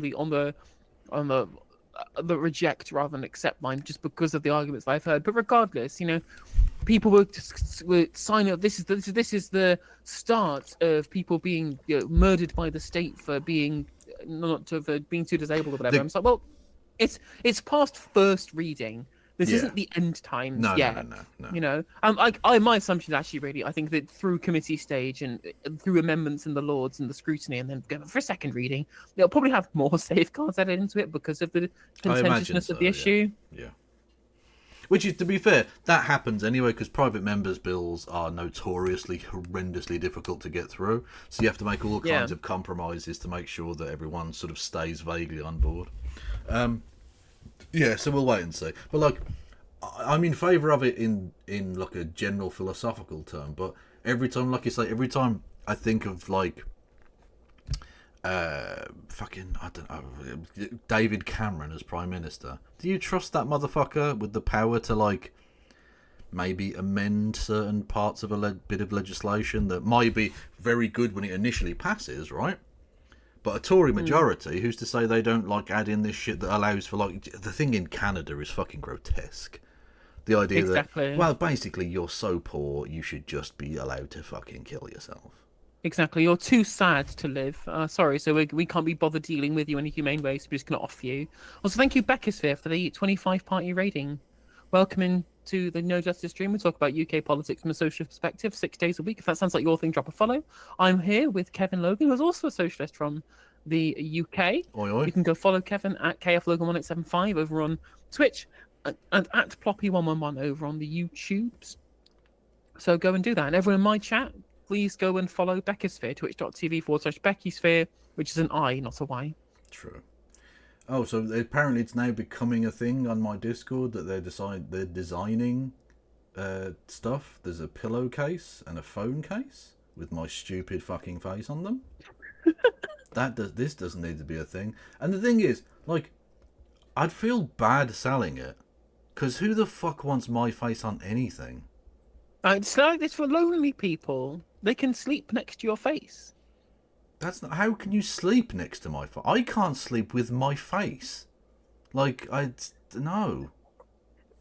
I have to put a bag over my own head to get to sleep. Sleep paralysis demon. Yeah, exactly. Mirrors are my enemy. Of assisted dying in principle, but not this bill. Right. And those So precautions... presumably she voted against it then, Diana. You did, yeah. Yeah, fair enough. Again, I think there are good arguments on both sides. Like, I'm not going to be too up in arms about anything. Like, I did see some people on the left being like, oh, Jeremy Corbyn, he got it wrong. Like, is there any such thing as getting it wrong on this issue? Like, there are justifiable reasons on both sides, it seems, right? Yeah, I think you're right. And I think that broadly it's an issue with the bill rather than the principle for a lot of people. Yeah, yeah, absolutely, yeah. Because literally, like, you'd have to be a genuinely monumentally evil person to be like, no, on a point of principle, I think everyone should suffer to the very last second. Exactly. Look, it's monstrous. Anyone who's ever seen someone die of cancer instantly, I think, would know, like, the impulse to want to end that person's suffering, right? And so it's not necessarily the philosophy of the issue. It's like, how do you practically implement this in a safe way? You know. And you don't implement it in a safe way, A, through a private member's bill, and B, by letting anyone from the Starmer government be in charge of any of it. Yeah, exactly. Fucking Wes Streeting, the El Duce of the death panel. Fuck me. I mean, honestly, if he starts having power of life and death, I don't want to be here anymore. Look, it's grotesque. Honestly, that thing in Canada, that is so out of order. Fucking hell. Safeguards include 2 doctors and a judge signing it off. Craig McKinley, you abstained in 2015. You're now in the Lords. Do you want to stop this in the Lords? I think the Lords has got a bigger role to play, actually, in this Parliament, because, we can have a big debate about what the Lords is for, but you've got a new Parliament in the Commons, a lot of new people. I'm worried that there's going to be some bad legislation coming out throughout this term, and perhaps the Lords can play its proper role in making bad legislation better. But excuse me, motherfucker, you were an MP, a Tory MP, when some of the worst legislation in British history was sent to the fucking Lords. The Lords, even Tory Lords, were calling out how shit and shoddy Boris Johnson's legislation was. And they liked him, and they were saying this was fucking rubbish. Like, they were literally saying, I'll have to vote for this, and we'll have to vote for all of the amendments as well, because we can't not pass it because there's, like, sunset clauses with previous legislation. But also, like, we can't pass it in this form. It's just not acceptable. And yet it was getting massive majorities in the Commons. Because you're all fucking yes men nodding dogs. But I will be voting against this when it comes to the Lords. I think the worry about coercion is very real. I'm a chartered accountant. I've got a probate qualification. And I tell you what, if you want to see a proper row about money, you do probate work and you'll see what families really are like. True. And it's not a pretty sight. I've also got grave concerns about this bill requires the government to pay for an assisted death. And yet there is nothing in legislation that requires the government to pay for palliative care. Yeah. It only supports 30% of the cost of palliative care in hospices. The other 70% is charitable. That's why honestly, there needs to be a much more comprehensive look at things, because, like, we have, in theory, a nationalised healthcare system, except for palliative care and teeth. Like, what? Like, we'll pay, like, a bare minimum for eyeglasses and stuff. Like, what the fuck? Why have we carved out these weird exceptions to stuff? Yeah, which is absolutely crucial. Like, some of the most important healthcare in terms of effect on quality of life that you will ever receive is palliative care. You know what I mean? Like, the end is really important, But we go, look, now we'll keep them healthy enough to keep working, but then after that, fuck them. Yeah, exactly. We want to make sure that we can make sure they pass on to their kids as soon as possible. True. Viv says, and again, I'm only quoting Viv because Viv is also a content creator, and those are the only people that matter. The plebs. It's true. We are the master race. We really are. The virgin fucking chatterinos versus the Chad streamers. Viv says, I'm just utterly against it after austerity killing tens of thousands of disabled people, DWP reforms, work capability assessments, non-consensual DNR, which do not resuscitate, during COVID. There's just no reason to expect it wouldn't be used to murder disabled people, in my opinion. I think that's probably a fair fear. That's not unjustified. A similar basis. You support this view. Why? I support assisted dying, and I think we've had a moment in Parliament and a law passed, or at least the first on that stages. point, the moment in Parliament, I have to say, and I rarely give any credence, big up to Parliament, because it's a shithole filled with wankers, but it was generally quite well respected. There wasn't the usual jeering and interrupting and, and all that fucking wank, right? They actually did have, for once, the one time I've ever seen it, a respectful debate where they did actually take the gravity of the situation into account. Apart from apart from Adnan Hussain, the independent MP, he used it as an opportunity to jibe at the government over winter fuel payments. Well, that was quite funny. That's also, that's fine. And I've got no problem with them jibing at the government because, fuck them. But What did you see? I saw one of the fucking FBPE morons getting mad and saying, I thought it was from a right-wing party, but actually it's from the Independent Alliance. And I'm just like, everyone's mad at the fucking winter fuel payment stuff. You don't have to be right-wing to oppose the fucking, Starmerite centrist government. Yeah, exactly. They're still in this, the Labour Party is left, and therefore anyone who opposes them must be a rightoid. No, they are on the right, so most of the people who oppose them are not. Is coming through that I think reflects the prevailing view in the country. This is a generational moment. I think these things don't happen very often in Parliament. I think it's a credit to everyone, including Diane and everyone who stood up to explain their point of view in the debate, that it was done with a lot of dignity and a lot of respect. There was. I was expecting a lot more grandstanding from certain people. Agreed.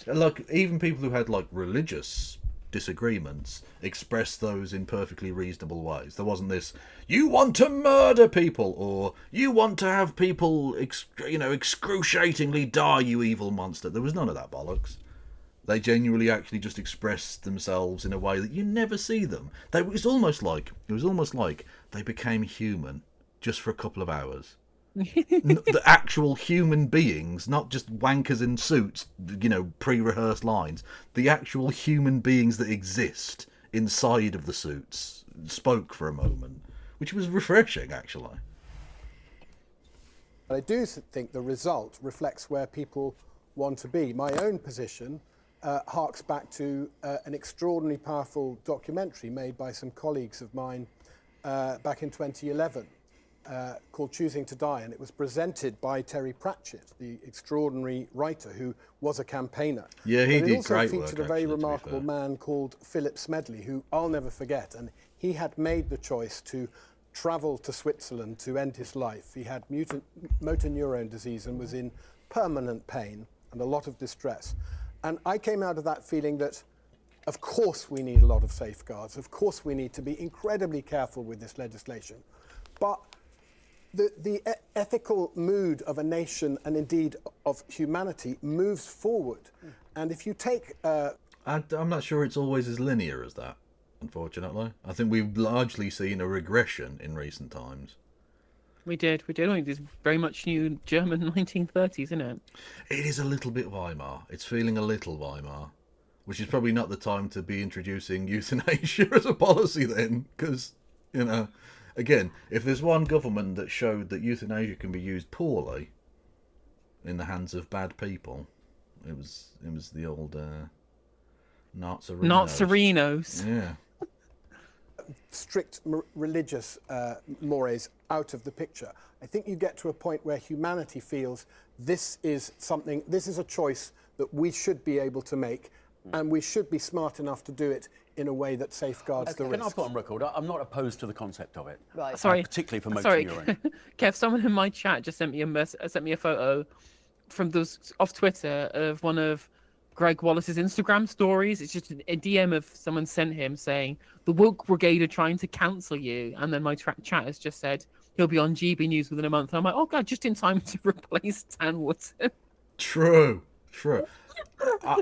Absolutely, yeah. No, that's the only place he can gain employment, basically, at this point, is to go to GB News, or like I say, if Trump wants him as, I don't know, head of the FBI or something. I don't fucking know. Oh yeah, you can have him as, I don't know, a Secretary of Agriculture. Yeah, fuck it, yeah. I mean, they're already making America healthy again. You can go and join fucking Brainworm McGee and fucking engage in governance doesn't get tougher than this. True. Did you? Oh my god! Talking of fucking RFK, did you see him showering? No. Oh, I'm gonna have to show you. I'm gonna have to show you him showering. So this is the incoming, the soon-to-be head of Health and Human Services, or whatever the fuck it's called, for the United States federal government. Behind his wife, who is pimping out her fucking health and beauty products, and no, you can't take a shower. And there's him I'm doing a video. Bollock naked. No, I'm. You've got to give me a second. I'm doing a video for Heinz and Young. Okay, honey, the 60% off. I mean, like, we're gonna be at the point where we will have the Prime Minister of Britain, of the United Kingdom, essentially will win an election off the back of people in their early 20s remembering him for saying "hock to her" on that bussy. Like, we can't really claim that we're somehow superior to American politics. Oh no! I'm not suggesting that for a second. No. We're gonna live in the big chungocracy soon. Yes, I'm absolutely aware. Big chungocracy. Oh my god. Yeah. So we're gonna have MP Mo Lester. I'm sure will make an appearance. To be fair, that was a one of Reform UK's paper candidates. Yeah, probably, yeah. Oh god. But they didn't do any vetting, so it's fine. It's fine. Disease, absolutely, in particular, it's a very nasty end. But I just cannot reconcile the safeguards required to stop those who may be coerced into doing something that they shouldn't be doing. That's my concern. I don't think the public will like what happens. We're moving to a situation where it will be cheaper for a GP to get a very ill person to sign on the dotted line for assisted suicide than to find them a place I think it would be appalling. I think it would be appalling if we ended up with a system like that. Yeah, but the problem is, Hugh, and I agree with him, it would be disgusting. But unless the palliative care funding changes completely, that is where we'll end up. Because if you don't have palliative care, as Diane is pointing out, it will be a lot cheaper and easier and quicker for you to maybe put your finger on the scales and get someone to sign a bit of paper, and then, problem solved. Yeah, because the cause of the suffering that makes you want to end your life early is not the fact that you're terminally ill. It's the fact that you're terminally ill and don't have the palliative care. Yeah, it's the fact that you're in agony, which could be alleviated to some extent anyway. Right. Like, if you're in so much agony, it cannot be alleviated because our palliative care that presumably would be good if we funded it properly can't deal with it, then that's legitimate. That's absolutely fine, right? But we can't just have this as a get-out clause for not providing the correct palliative care. Yeah. The trouble is, it has morphed around the world. In countries that have done this has morphed from something... But it could only morph in this country if Parliament wanted it to or morph. the ECHR has its say about it. Oh, for fuck's sake. Oh, Tories, you're such a cunt. Shut up. Shut the fuck up. Anyway, regardless... I don't fear the ECHR, I fear another Tory government, or indeed the current Tory government, the Red Tories, deciding that it's easier to just kill the poor and disabled. Because that's literally what they've been doing for 20 years now. I will say, though, have you tried raise VAT and kill the poor? God! God! Oh, Mitchell and Webb, you bastards! You've predicted the future. Please, please don't let Mitchell and Webb become the new Simpsons, where they've just predicted the fucking future, because that's dystopian. We don't need this. No. That's the worry. Let's talk about Keir Starmer. He's got this big speech next week on his missions, his priorities for government. Some are seeing it as a bit of a relaunch. You haven't always been a fan of Sir Keir Starmer. It's no secret because of how you felt you were treated by him. How do you think this Labour government and Keir... How she felt she was treated. No, how she was treated. Yeah. It's a fact. She was treated poorly.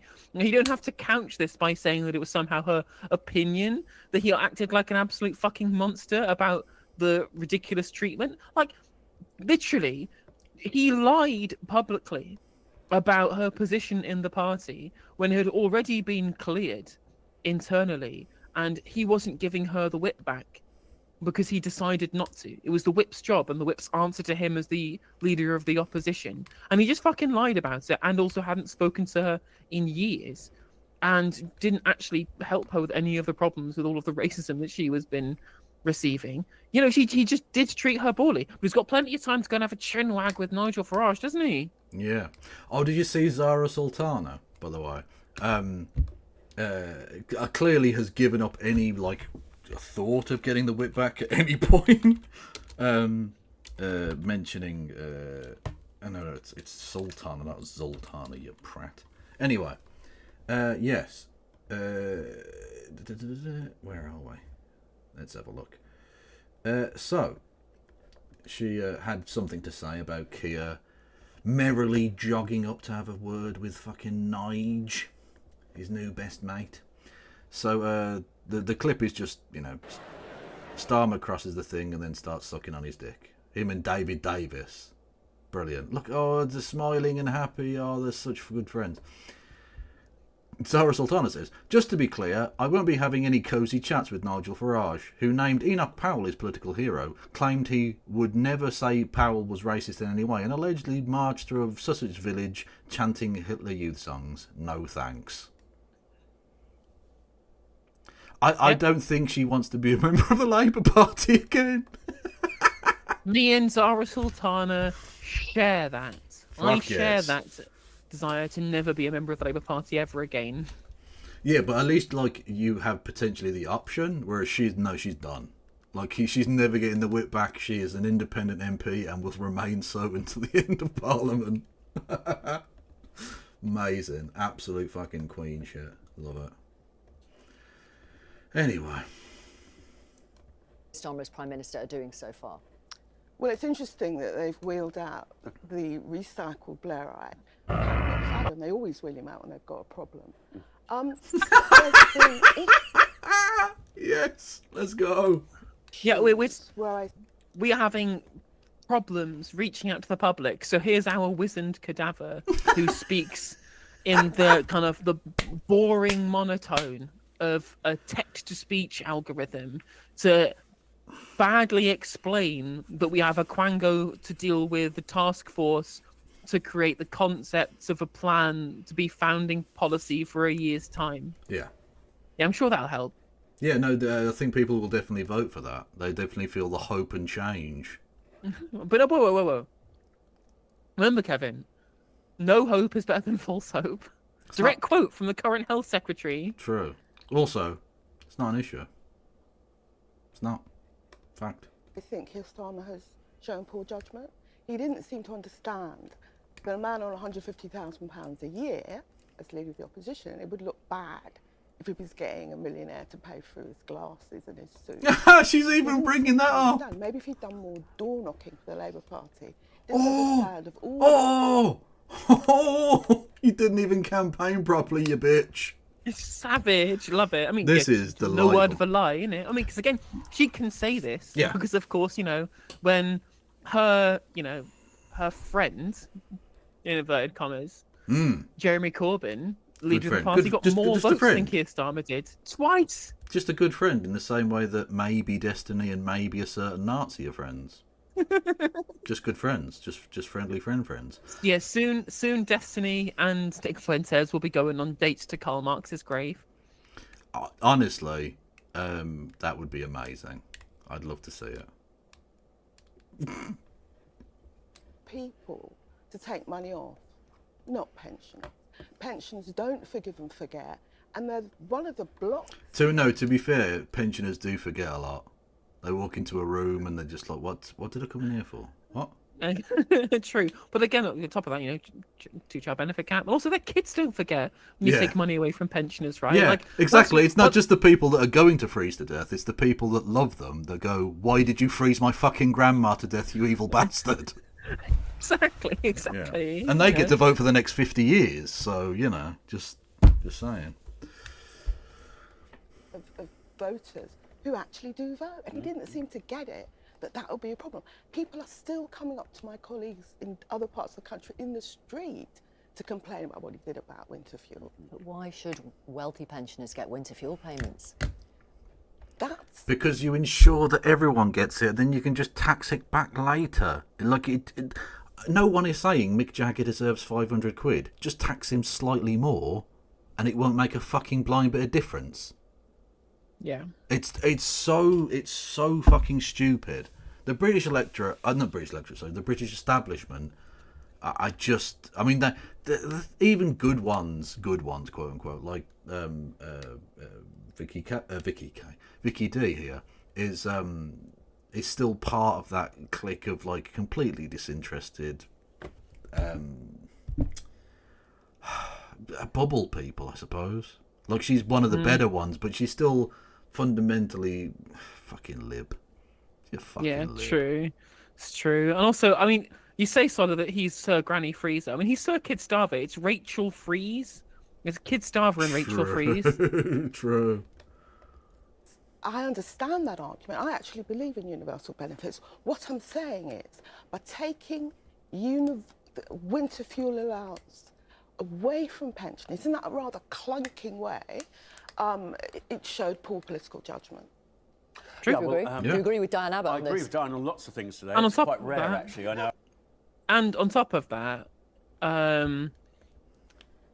you know, it's their own impact assessment that they've done shows that 100,000 pensioners are going to go into poverty because of this, or going to go into fuel poverty. And I'm like, they know that it's not just wealthy pensioners who they're taking away from. They know they're causing hardship for people.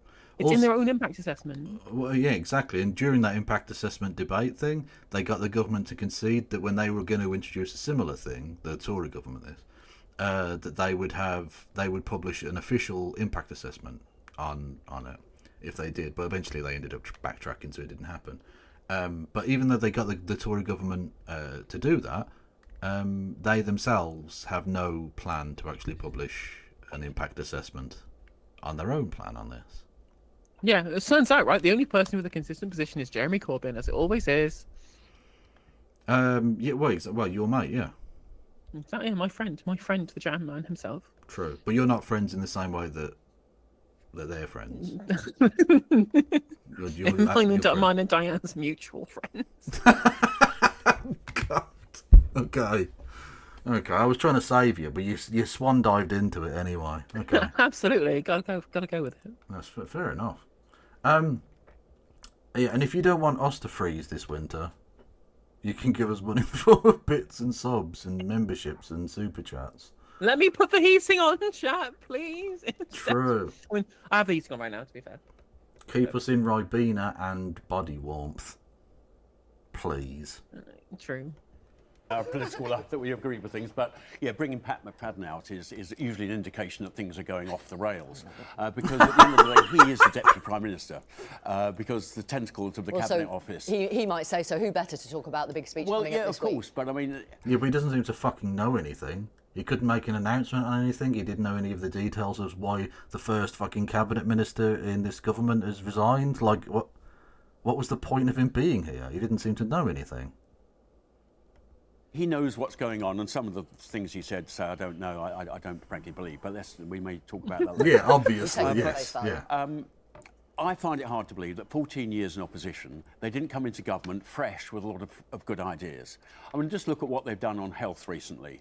You've got Wes Streeting, I've got a lot of time for. I had a meeting with him with some other amputees recently. I bet you do. Oh, wait, I bet the Conservative Lord has lots of time for Wes Streeting. I bet you guys have lots of time for each other. Yeah. Pleased about that. I like the man. He has launched a national discussion, a consultation about where the NHS should go. Oh, Tory friend. Oh, opposition friend. Very sensible. You'd think they might have come into government with some ideas, but they're having a consultation. But, by the way, we're going to throw another 22 billion at the wall and hope some of it sticks. Well, that, to me, doesn't seem like joined up thinking. Right. We're actually, their argument for that is that the NHS is on its knees, having been left in that state by a previous Conservative government. It's had more money now than government. it's ever had, at the tail end of the Conservative government, and yet its outcomes are poorer. No. So I think money and outcomes are not as linked as we might think. Go ahead, Diane Abbott. Well, good, we're going to disagree, Diane. That's good. Back to normal. That's good. No, I mean, there's no question the NHS needs money putting into it.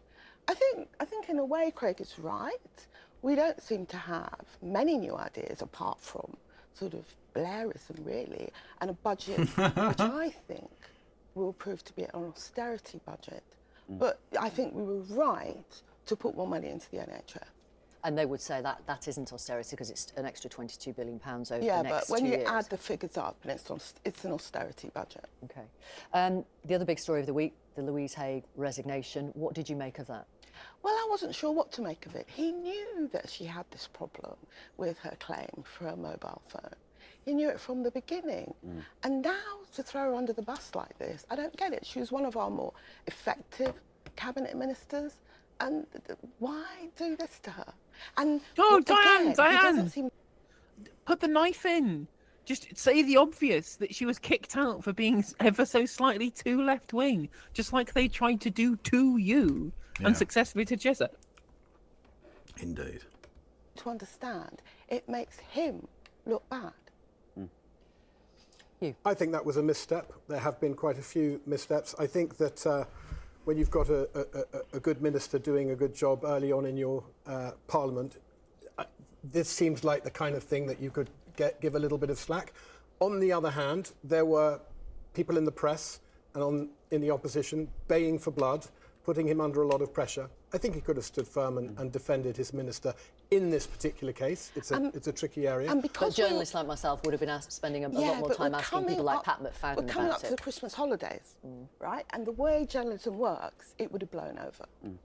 A couple of things here. I used to be a magistrate for 12 years, so would have seen these types of cases. Now, I don't know what the truth is here. This is the problem. As a magistrate, you would never let somebody plead guilty out of a convenience if they feel they're not guilty of something.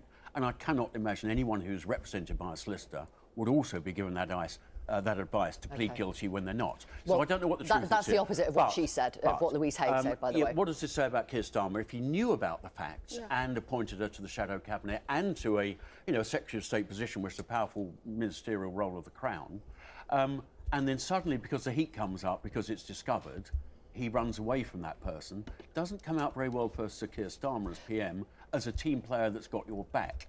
Or alternatively, has he used what he knows against a Secretary of State that he's fallen out of favour with himself? Because that's a lot of speculation. It is. Well, it is a lot of speculation, but I want to know the facts, and I don't think we've got them. Whoa, that's terrible speculation to try and say that literally anybody in the constantly infighting Starmer Politburo with under McSweeney, it's speculation to say they might have used compromat against a minister that they didn't like, or it could be completely bloody obvious to anyone with a functioning brain. This was obviously happening because these people cannot help themselves. Yeah, but he's a Starmer lib. Whitting still, isn't he? So. No, he's a Green Party member. Is he? He's a the Green Party. What? Yeah, exactly. Oh. He was on Question Time going on about how we can nationalise water for free because of Northern Rock. Like, he should. I mean, again, I guess he's not caught up on the politics of this. But if it were me, that's exactly what I would go. Like, obviously, again, purely speculation. But given how the Labour right act and how, again, just how power hungry and maniacal the Labour right are, it's fucking obvious, isn't it? Yeah. And Patsy, I don't know the facts either. I don't believe that. He is effectively a man of position and power. I'm going to ask you about plastics, Hugh, if I may. Yes, absolutely. While we're on air, representatives of 170 UN member states are trying to reach an agreement on reducing plastic pollution. If this goes through, it could be very significant, yes? It could be very significant, and it depends very much what goes through. It's another one of those international conferences. And have we thought about a 6p bag tax? Again, just you got to attack the corporations, mate. And he will worryingly not say that. Yeah. He will not say that. He will again. Sorry, go on. Again, we need to focus messaging from the Green left broadly to talk about the corporations like they're the problems. So much of the climate change narrative that has become common parlance, because of course it's filtered through about 1,000 layers of manufactured consent, is the idea that it's about personal choices, about personal carbon footprint. You know, we all have to do our bit. I'm like, no, the corporations should stop doing their bits. That does the opposite. Just get them to fucking stop, please, because they're 70% of emissions. And NGOs and scientists who genuinely want to get a solution to the problem of waste plastics entering our environment and indeed poisoning our food and getting into our blood. It's alarming that at an event like that, those delegates are actually outnumbered by lobbyists from the plastics companies and the fossil fuel industry who are trying to put things in. Yeah, no, good point. To reverse. What I think we need, which is I think a consensus of at least 90 countries there at the moment, is we need to agree restrictions on the production of plastic globally. Only if we start turning the taps off can we actually reduce the amount of plastics that are poisoning the environment, causing such huge problems all over the world. Those who would try and take it another way, from the plastics companies, would like to see this primarily as a waste management issue. It is a waste generation issue. It's also a generational issue. Again, we've got to stop the plastic being manufactured at this level, and we've got to be better at recycling and managing it, of course. Thank you. We'll be back with you soon. Well, that's a good answer. Yeah, that's Syria fine. is Yeah. back in the news again. Yeah, exactly. That's the thing, right? That is the biggest narrative to take out of this is it's about production. It's all about consumption. It's about production. You know, people bang on all about time. You need to consume ethically. No, tell the corporations to fucking produce ethically. Stop trying to talk to random individual members of society like they're the problem, and they clearly are not the problem. Carbon footprint. Exactly. This idea that all of this comes from a desire to acquiesce to demand is just this monumentally kind of lib-brained like capitalist bullshit. No. The demand comes from the supply in a lot of these cases because of marketing and advertising and the status quo.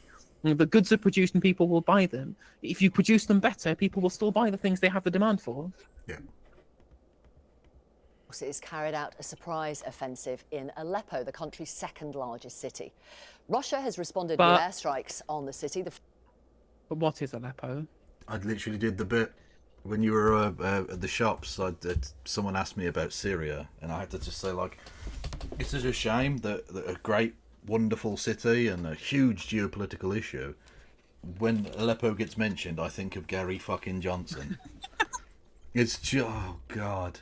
It's the internet brainworms. They get you. No one's immune, okay? First since 2016, but the rebels now control most of the city, as well as dozens of other towns and villages nearby, and residents have been fleeing the city.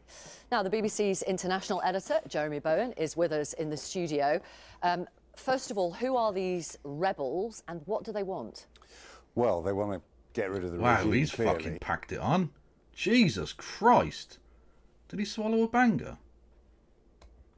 He used to be a lot. It's all that Israeli pizza that he's been eating.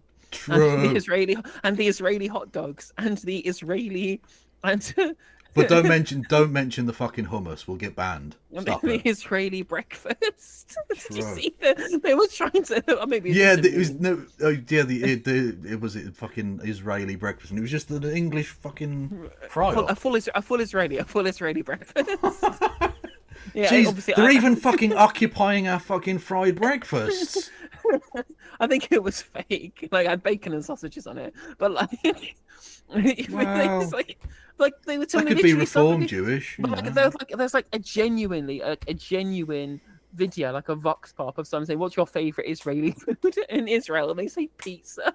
Pizza.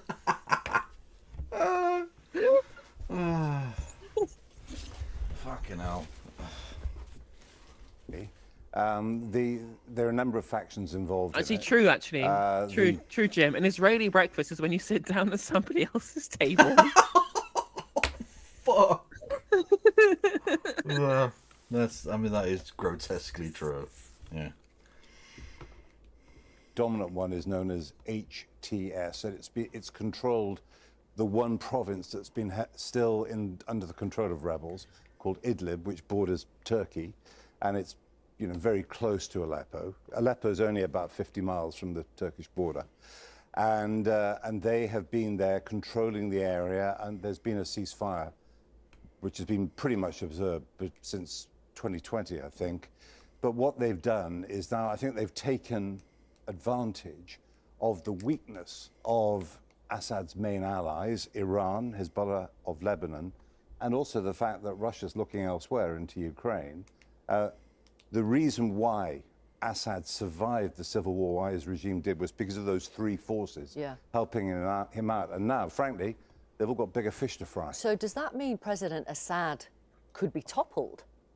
Well, perhaps, but he went through situations during the long war that started in 2011, where large areas of his capital were in control of the rebels. Right. And what turned the tide was Russia intervening militarily in 2015. But in say 2012, 2013, at the very beginning of the war, you could literally drive from the center of Damascus and maybe 3 miles later find rebels. They were that close. So, his regime is resilient, and also quite a lot of Syrians, actually, they don't love him, but they felt during the height of the civil war that he was the least bad option, because they were really worried about jihadists, extremists. So the leader of this group, HTS, has over the years tried to show that he's different. He broke with Al-Qaeda. Right. They've allowed a certain amount of freedom of worship, education of women, that sort of thing, which... Oh, even fucking Al-Qaeda have gone woke. What? Fucking hell. We can't have Al-Qaeda anymore because of woke. The woke mind virus is infested. Bin Laden would never have allowed this. This is... The Easter's fallen! No! But then again, like, I'm assuming this will definitely not last if Assad falls, right? Yeah. Well, who fucking knows? Who knows? Someone clip So that. he's trying to say... That's going straight to TikTok. Okay. We remember from the Civil War that led to a refugee crisis. Many refugees going to Turkey, to Germany and Jordan. Could we see the same now? Well, if anything, it's possibly the other way around, because people who are fleeing the regime might even want to come back. And actually, because of everything that's been going on in Lebanon in the last few months, there have been Syrian refugees going back to Syria. Like Bufo Mike, like the idea of Western-backed jihadi extremists. It's incredibly funny to hear that kind of phrase in 2022. I know, yeah. 2024, even, sorry. 2024.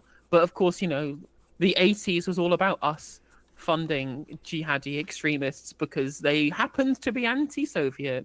It always goes full circle, yeah. We were back in all kinds of crazy Islamic extremists in Pakistan and fucking Afghanistan, Indonesia, exactly, yeah. And then it became a little bit touchy after the old 9/11 arena, and then but now we're back. We're back, baby. We're back on a Mujahideen 2.0 electric boogaloo. Let's go. It's fucking mad. I mean, what we're going to really have like Rambo 14 dedicated to the brave fighters of ISIS. Oh God. Oh. And this is the thing. John McCain, and can we get some lols in chat for John McCain still being fucking dead? And he's like, oh, let's just give arms to all these Syrians. We know where those fucking guns ended up. Loads of them ended up with ISIS. Loads of them ended up with all kinds of evil bastards because they were just handing it out like fucking candy. Because geopolitically, they wanted to get rid of Assad to fuck Russia, basically, right? I mean, at this point, you end up with the situation of ISIS fucking taking over. You always end up creating tomorrow's fucking evil. So how about you stop it, you cunts? For God's sake. Honestly, at this point, I'm just like, everyone is so bad in the region. Everyone's awful, both the government and the rebels. At this point, just allow the SDF to conquer all of Syria. Yeah.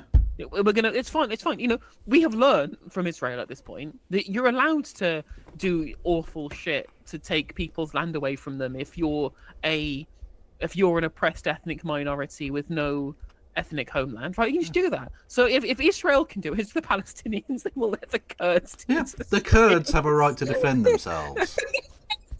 Okay, there are tunnels underneath Assad, and he needs to be taken care of.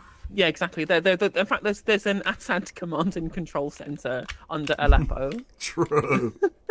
Also, but just so everyone knows, by the way, I'm joking. Obviously, all the laughter should tell you that. But just in case anyone comes in and says, "Oh well, Helena is a Zionist now," but just for Kurdish people, I'm not. This is clearly a joke.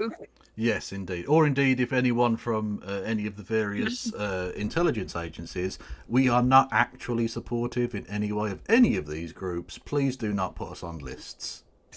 Exactly. I might wish to travel at some point. I'd quite like not to be fucking have someone's hand up my arse, if that's okay. Exactly. That'd be nice. But I mean, in serious, I genuinely don't know how you solve the Syria crisis at this point. I don't know either. That's the thing. The whole point of the Iraq war was bad. Wasn't that like, oh yeah, fucking Saddam Hussein was a cunt. I'm glad he's dead. Can we get some lols in chat for him being dead? Piece of shit. But the other alternatives were all worse. It didn't matter which way you looked, it was always going to end up in a bad situation. And the ripples from that can be seen in all of the fucking neighbouring countries. The entire region has been destabilised because what? Because you wanted the fucking oil? You were getting the fucking oil, you pricks. It was such a stupid move. Even for the neocons who want to just do war, there were other options. If they just wanted to bomb a place. But this was always going to end up in this fucking clusterfuck of a situation. To the point now where you have intractable problems. You have situations that you can't realistically solve anymore. Exactly. And the thing is that, you know, when it comes to Afghanistan, I think it can be very easily argued that despite all of the genuine atrocities that were committed by the Soviet Union in Afghanistan would have been better if the PDPA had won. If the Mujahideen had been defeated and the West never backed them, it would have been horrendous, and there would have been genuinely awful atrocities would have been committed by both PDPA and Soviet Union forces. But ensuring that there wasn't, you know, the fucking Taliban in charge would have essentially been the better of two evils at this point. Yeah. Surely it would have been to ensure the defeat of the Taliban. You would think so, yeah.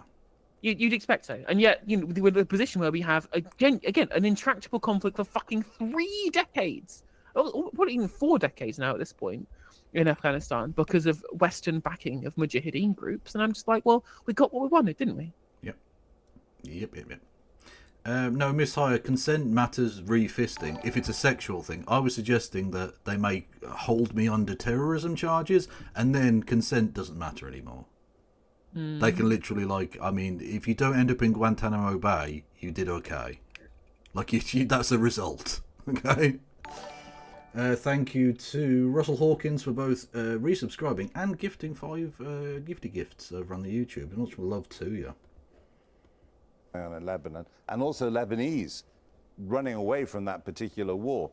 I think that what we're seeing here, this is all a result of the way that the Middle East is in total flux in the continuing aftermath. It is totally fluxed. Absolutely. Hamas attacks last year on the 7th of October. This is yet another consequence of those new circumstances. Thank you very much, Jeremy. Thank you. Jeremy Bone, our international editor. Thank you. Now, another of the big stories of last week was the news that net migration, the difference between the number of people leaving and the number arriving in the UK, was even higher than had previously been reported. The latest figures from the Office for National Statistics suggested that net migration was at a record 906,000 for the year to June 2023, with 1.3 million coming to live in the UK during that time and 414,000 people leaving. And then it dropped to 728,000 in the year to June 2024. The Conservatives were in government for that period. Let's talk now to the Shadow Environment Secretary, Victoria Atkins. Welcome to you. So you pledged to get net migration down in the 2019 election. It was in your manifesto. Obviously, we saw it increase by 700,000 people.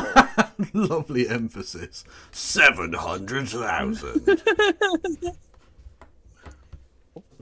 What was your reaction when you heard that number on Thursday? Well, if I may, just to unpack a little bit of that, we know that we wanted to see immigration come down, and it didn't. We are very, open and frank, as Kemi set out in her speech this week, about how we want to do better for voters, and we want to make some real movement on this when we're lucky enough to be back in government. So when you heard that it was nearly 1 million in 2023 to June 2023, you are not going to be back in government. Unless Farage does cave and like become part of the establishment and all that shit, unless he like folds them into the Tory party or becomes a Tory MP or something, the Tories are fucking dead. They don't have a brand or particular mass support anymore. And also, like, I don't see any chance of them getting back into government if they fucking send Victoria Atkins to defend their record. No, Jesus. She's so bad. So bad at this. It's honestly, I'd like to like sort of say to the Americans watching this, like, not all of them are like this, but quite a lot of them are like this. Like it's just awful, boring people explaining why doing evil things is good. Like, she was rubbish as the health minister. She was rubbish when she was when she was potentially having herself open to run for Conservative Party leader, and she's terrible in a shadow opposition position as well. Imagine if she'd become leader. Oh my god! Her and Keith going back at each other would have just been like the most soporific experience ever. Yeah. The immovable object of dullness versus the fucking irresistible force of being asleep. You think? Well, I like you, Victoria, being fair-minded. I imagine you and others will remember that, of course, we had 3 humanitarian crises. I'm trying to get there. Yeah. So first of all, Ukraine. We welcomed rightly Oh, many people into our country. Okay. Now you think that it's worth talking about humanitarian crises when it comes to migration. So weird. You didn't think to talk about those things when you were the ones in government, though, did you? No.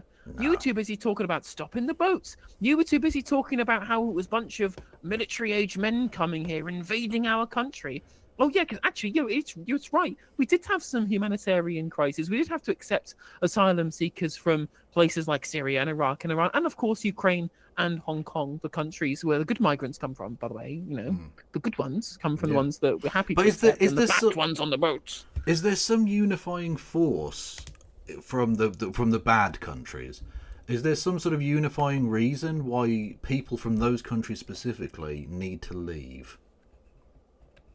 Is there some sort of Western imperialist force that's like bombing the shit out of all of these places and reducing them to rubble and making it unlivable so that people need to have to leave? Maybe that we could stop doing that? Maybe not turning productive, solid, stable countries into slave market hellscapes. Probably good in everyone's interest, including our own, In the wake of that war, we also welcome people through Afghanistan, the fall of the Taliban, and we welcome people from Hong Kong because of the humanitarian. So again, just the good ones, just the good countries. And even then, like, there are people who worked as translators for our government in Afghanistan who couldn't get here via the official safe and legal route, so were forced to use the irregular crossings across the channel. People who we should have been airlifting out of Afghanistan. But unfortunately, Dominic Raab was on his fucking sun lounger. But you know who we did airlift out? Boris Johnson's friends' dogs. That's an actual thing that happened. You can look into that story. Literally, we prioritised Boris Johnson's mates' pooches over the human beings who put themselves in mortal danger to keep British servicemen alive. I mean, to be fair, if my browsing of the hashtag Back Boris Brigade on Twitter is anything to go by, these people genuinely prefer animals to brown people. Oh, well, they see them as more like people, yes. Literally, the amount of people who, like, animal rights activists who are just, like, the most, like, monstrously, despicably right-wing people who just, like, have every single semblance of humanity completely wrenched out of them. Yeah, well, J.K. Rowling has cats, yeah. True. Humanitarian visas in 2023 made up 7% of the legal visas that you handed out, the 1.44 million visas that you handed out. So it's a tiny proportion. But a significant one, and if you remember, we had different schemes actually for the different humanitarian crises, because of course Ukraine and Afghanistan was so very, very urgent at the time. But we also took measures at the beginning of the year under Rishi's government. I'm sorry, I am going to pause you there, Victoria Atkins. Well, I'm just trying to explain. You asked me the first question. I did ask you. No, you're not trying to explain. I'm pausing you because you're jibber-jabbering. You're wasting my time and everyone else's time. So I'm going to stop you there and ask you a proper question again. And you're going to fucking answer, so shut the fuck up! That's the thing, is that what's frustrating is that there's a really easy answer to this question. A large amount of the visas that they gave out were for student visas because the rules were relaxed under Boris Johnson, because they are bringing foreign capital and spending it on our export goods for the best educational establishments in the world, and subsidising people to be able to go there from the UK. So UK students get lower fees than international students. That would be the correct answer. But people don't want to hear that answer because that is somebody saying literally anything positive about the economic benefits of migration, which, as we know, in the UK sphere of politics, is complete, like, that is anathema. Yeah, you can't say anything good about it. No, it's just bad. No, that breaks a murder. Yeah. You either have to be silent and be seen as the internationalist cuck that you are, or come out and say that migrants should be thrown into a wood chipper. Those are the two positions you're allowed to have. Also, thank you, Angus Evans. Says, hey, no, Justice, don't know how to address you, but I love your stuff. A good departure from the likes of Joe or Navarro. Hope you're having a good evening. Well, I can't really be a departure from Navarro when I'm a guest on this programme once a week. But you will address her as Queen. But thank you, Angus, for the kind words. I really appreciate it. Appreciate you dropping in on the stream today. Your question, and I still haven't heard the answer. When you heard it was nearly 1 million people last year, on your watch, what did you think? It's too high, and that is precisely why both Rishi at the beginning of the year wish I was too brought high. in measures including removing the ability of international students to bring dependents in. We know that that is the main factor, according to the ONS, in the recent reduction we've seen in migration. So you had to bring in reforms to reverse the numbers that came in because of your earlier reforms. Because I think also, so you had to reverse the bollocks up you made of the system initially. Well, I mean, in their minds, it'd be a bollocks up. I think it's fine.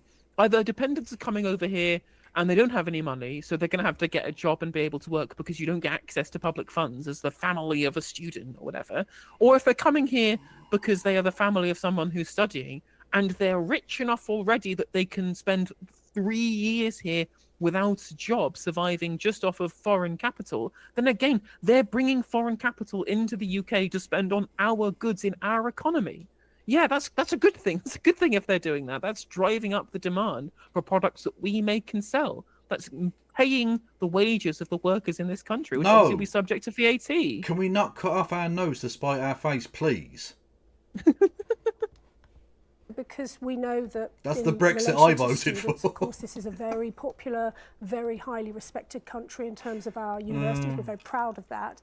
But we saw that there was a particular issue with dependence of international students coming in So we changed that. We've also changed the dependency, the ability of people coming in on health and social care visas to bring dependents in as well. So these are all having an impact, but we have to look forward. And Kemi gave her speech on Thursday. Yeah. Hang a minute.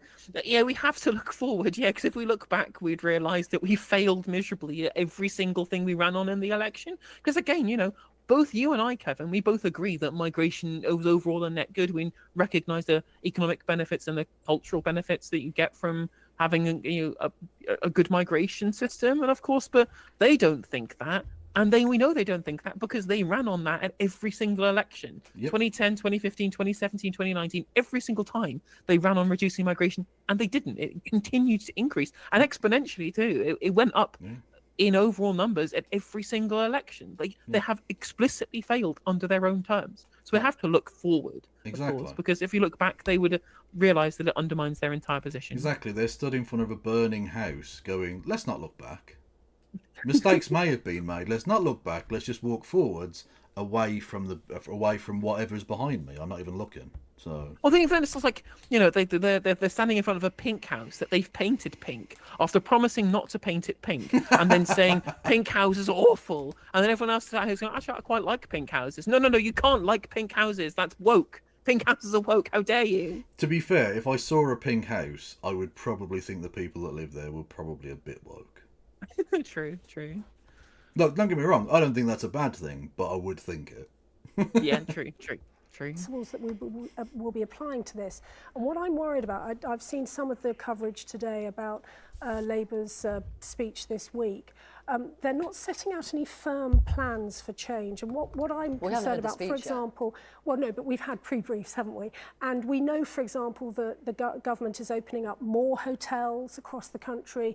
We know that they're focusing on the process, which, whilst that's important, of course it is, nonetheless, it's when you say opening hotels, do you mean, presumably you mean opening the space in them for people to live in, not like they're becoming a hotelier? What the fuck are you talking about? I mean, to be fair, basically Serco did become a hotelier when they got contracts from the government to do the asylum hotel stuff, because of course it was Serco. It's always Serco. One of the three major contracts for hotels for asylum seekers was Serco, which, may I remind everybody in chat, is literally run by somebody who is related to multiple members and ministers of the Conservative Party, or previous ministers of the Conservative Party, including the previous Prime Minister Winston Churchill. True. Thank you. I just want to say thank you to Russell Hawkins for subscribing to the YouTube. Having given 6 memberships and become a member themselves 5 minutes ago, they've now decided I'm going to fully commit and subscribe for free as well. Okay. You know what? I appreciate that. It's an odd order to do that in, but I love you all the same. How we deter people from coming here in the first place if they're not coming through lawful methods. Okay. And so these, I think, are some of the issues that the government is really going to have to face up to in the coming days with this speech. There's quite a bit to unpack there. Since 2010, the Conservatives have promised to bring down net migration. You'll remember David Cameron, and then Theresa May talking about bringing it down to tens of thousands. So 2010, 2015, 2017, 2019, you've promised to voters, we're going to bring it down, and every single time you've actually delivered the opposite. So that's literally that's why it's so easy for Reform to get that message across. Like it's such a simple idea. The Tories promised you they were going to reduce migration every fucking time, and you voted for them. You gave them their vote. Even people in the north of England who didn't usually vote for them went, okay, we'll give Boris Johnson a chance, do the thing, and they fucked you over every time.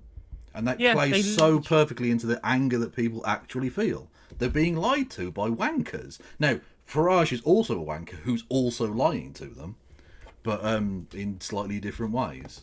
He's a more saleable con man. True. And again, he doesn't have a record that he can blemish. With the Conservatives, with the Conservatives and with Labour, they can always point to the last 14 years of the broken promises that Victoria Derbyshire has laid out there, or they can go back to Blair era Labour Party governance and say, well, they were the progenitors of quote unquote mass migration, which is what they call it. You know, there are plenty of things that you can point to in the history of each of the main parties' governance that shows that they quote unquote can't be trusted to bring migration down when they promise to do so, right? Yeah. Which, of course, Farage has no such past. All he has to do is go, I've supported Brexit. I wanted to bring it down. I've been talking about this. You know, I took people away from the BNP by having a mainstream anti-migration party. And he can do that, and he will instantly be the one that nobody else can touch on this issue. Because you see, Keir Starmer, no matter how many times he posts on Twitter about how all these deportations they're doing and how they're bringing down migration, the Tories experimented with open borders, no one fucking believes that shit. Yeah, no one believes it. That's what I mean, that's literally the point I was making. Was it with you earlier in the week? Yeah, on or something? Thursday. Yeah, literally, like, you're not going to win over any of those people. You're just not. Those voters aren't voting for you ever. You can literally stand on the fucking White Cliffs of Dover beating an Afghan to death with your bare hands. They will never accept you as one of them.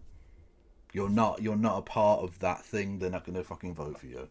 But what you are doing is alienating your natural base of more liberally, progressive-y type people.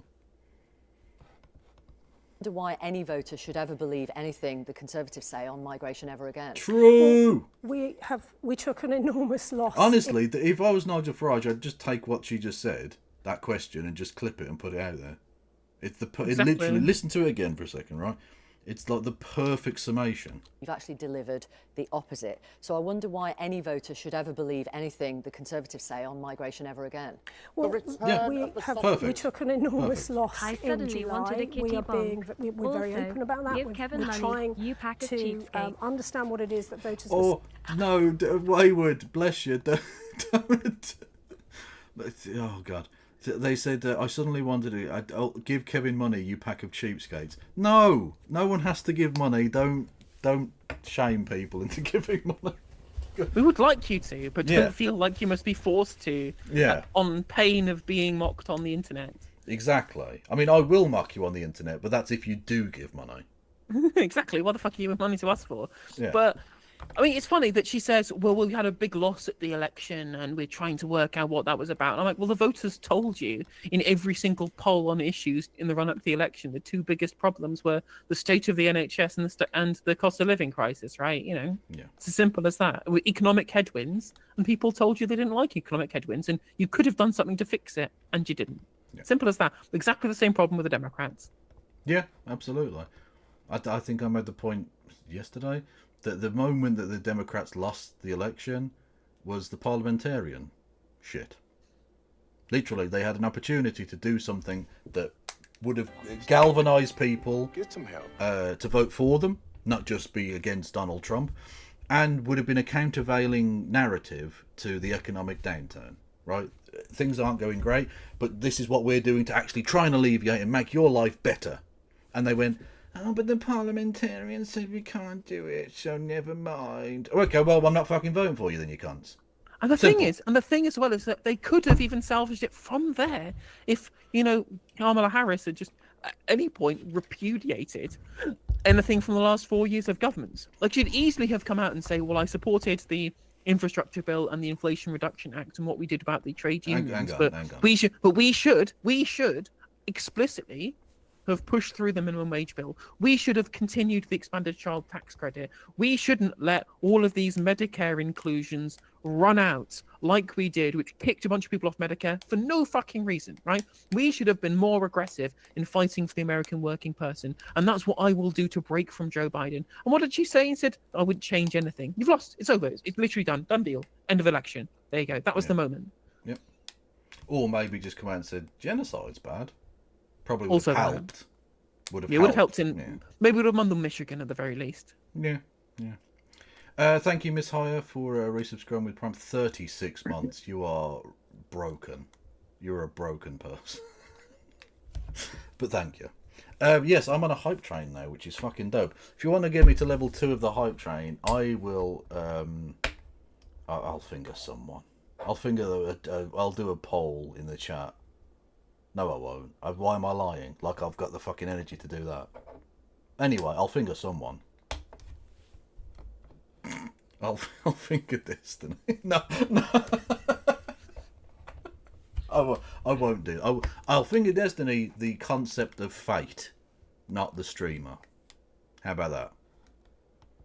saying Bits to and us. sobs. And we know that immigration is a huge issue. We also know, by the way, that the economy is a huge issue, particularly the cost of living. And one of the reasons I'm on your show today is to talk about the fact that we are forcing Labour into the chamber on Wednesday to justify why they are putting this family farms tax on farms across the Family farms tax. Is that what they're going to try and call this? No, it's the Jeremy Clarkson tax. Whoa. I'm sorry. I'm sorry, Victoria. You can't say we're fighting to talk about issues of the cost of living crisis, which people got us out of government. So we're going to try and make sure that Labour don't tax millionaires. I don't think you really have your finger on the pulse of the public. If you think that fighting for the cost of living isn't about grocery prices and the cost of like renting or the cost of your mortgage, for example, which massively increased, by the way, under your government, after the Liz Truss fiscal event. No. What we're going to do to fight for the regular working people of this country is by making sure that millionaires don't pay inheritance tax. Multi-millionaires, by the way. You know who's had has had the boot of government on their neck for far too long? Jeremy Clarkson. Absolutely. That's who we need to fight on behalf of. A government by Clarkson, for Clarkson, and of Clarkson. Fuck it. Make him next by-election, run him as a Tory candidate. I bet he'll win. True. United Kingdom, because we understand not only will that have a terrible impact on families who work on the land, but also it's going to have an impact on the rest of us. Sure. Because if they have to sell their farms, then that doesn't mean that they will continue to produce food, those farms, and we could see a rise in food prices. Right, hang on a minute. If they sell their farmland, it doesn't disappear. No, it does. Fucking No, it does. Vanish into the ether. Yeah. No, it's like in Minecraft. You hit the blocks and then it just disappears. Yeah. Fact. This is ridiculous. I mean, like, again, you might say that it might be sold to somebody who wouldn't be as productive, or that it was someone who was using it for solar farms or whatever. And maybe that might happen, but what's going to happen more likely is that not being able to use it as an inheritance tax dodge means that no one is going to buy it just to use it as an inheritance tax dodge, and people are more likely to buy it for its overall use of value, which is as somewhere that you grow fucking food. The return of the sausage. True. Thank you, Swirly Curly with bits. Much love. May I bring you back to legal migration? Kemi Badenoch has talked on Thursday about putting in place a strict numerical cap. How would that work? What is that? Well, it would work exactly as well as the previous times they've tried this shit, by which I mean it will not work.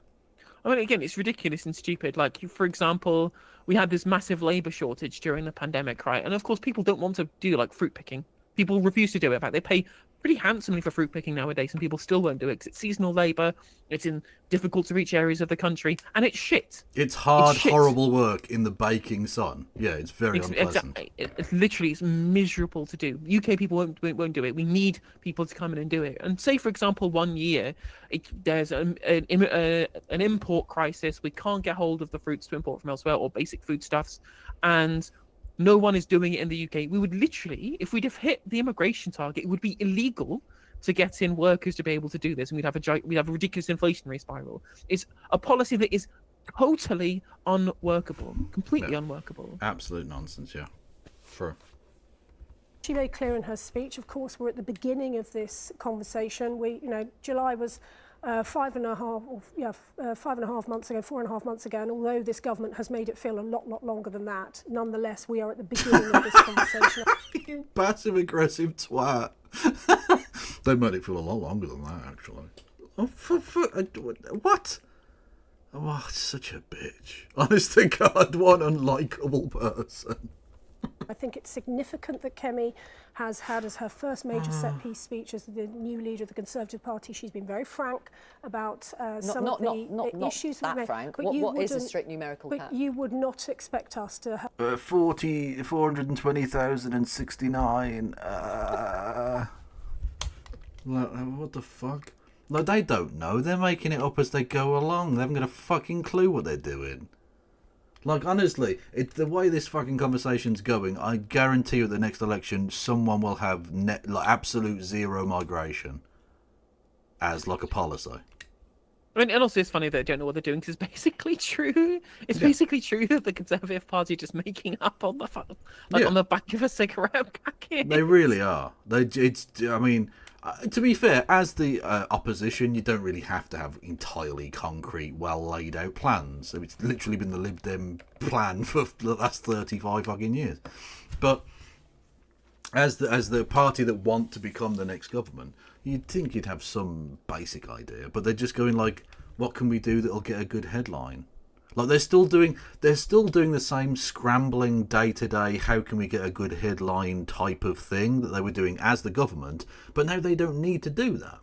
But they're still doing it. They're still doing the desperate mad, like, oh, how can we get a front page headline on the fucking Daily Mail? So it's a losing strategy, really. Have operational details on this at this stage Okay, in the well, Parliament. a ballpark figure? In terms, well, forgive me, Victoria, if we don't see that from the government, then we're in opposition. You've promised a strict. I'm asking you because your Mm. new leader promised a strict numerical cap without a figure. So, in a sense, voters might say, well, it's meaningless without a figure. Well, we've got quite a bit of time before the next election. Whoa. I only just kind of process this. They want a strict numerical cap without a figure. That makes no fucking sense. What? How can it be numerical without a figure? These both mean the same thing. A figure is a number and numerical means of a number. That is literally, it's a contradiction in terms. Well, who's running the communications? Oh, it's Kemi Badenoch. Oh, it'll make sense now, doesn't it? Yeah, no, she's too busy just like liking like fucking troon memes on Twitter. Well, that's just what she's doing. Yeah, she's too busy just fucking like scrolling through David Tennant's tweets and just fucking raging in her bathroom. She's too busy raging about Doctor Who. Yeah. Zero migration, you mean negative migration that's been proposed? I don't know what you're talking about, Marcel, but God bless. God bless. So we will be setting out not just this policy, but also what we want to do in terms of ensuring there is transparency in the process. And as I say, very much listening to voters' messages on this. We get it. You know, we heard it in the summer with the general election. Yeah, no, listen to the voters. You're shit. We don't want to vote for you. Go away. Yeah, like literally Forever. Just fuck off forever. Has Rishi gone to California yet? Do we know? Wait till the local elections, then come back to me. Fair enough. We now, my job as opposition shadow secretary for DEFRA is to hold the government to account. I'm going to be holding them to account on Wednesday, asking Labour MPs whether they're going to back their farmers or whether they're going to suck up to Keir Starmer and Rachel Reeves and allow this. I mean, that's one way of describing like party, voting discipline. I suppose. Like, don't get me wrong, sometimes they do suck up to party and they're yes men and all the rest of it, but like, you also do need to have a semblance of like voting with the government if you're part of the governing party. How many fucking bills did the Tories vote down from the Tory government? Wasn't many, was it? Also, I'm sure there are plenty of people who just supported the bill. Like, yeah, it could be that they also support taxing Jeremy Clarkson. And exactly. Andrew Lloyd Webber, yeah. Yeah, imagine a Labour Party wanting to tax landowners. How crazy would that be? True. Especially when one of their own MPs, it was revealed this week, their father had already, before this news was introduced, passed on their land so as to avoid this tax. So basically, insider inheritance dealing? I guess would be the way to. But also, I don't really care. Like, whatever. They have the 7-year rule anyway, so I'm assuming that's what they were trying to do. Probably. But what's funny about this is you've got landed gentry as your Labour Party representative. Best candidates. Best candidates. Yeah. High quality. High quality. Yeah. Rishi's too small. We may never know. True. How would you know if you list? Devastation of our farming industry, but it is for the government to set out their plans now. These are their choices. Okay. As you mentioned, your brief is now environment, food and farming.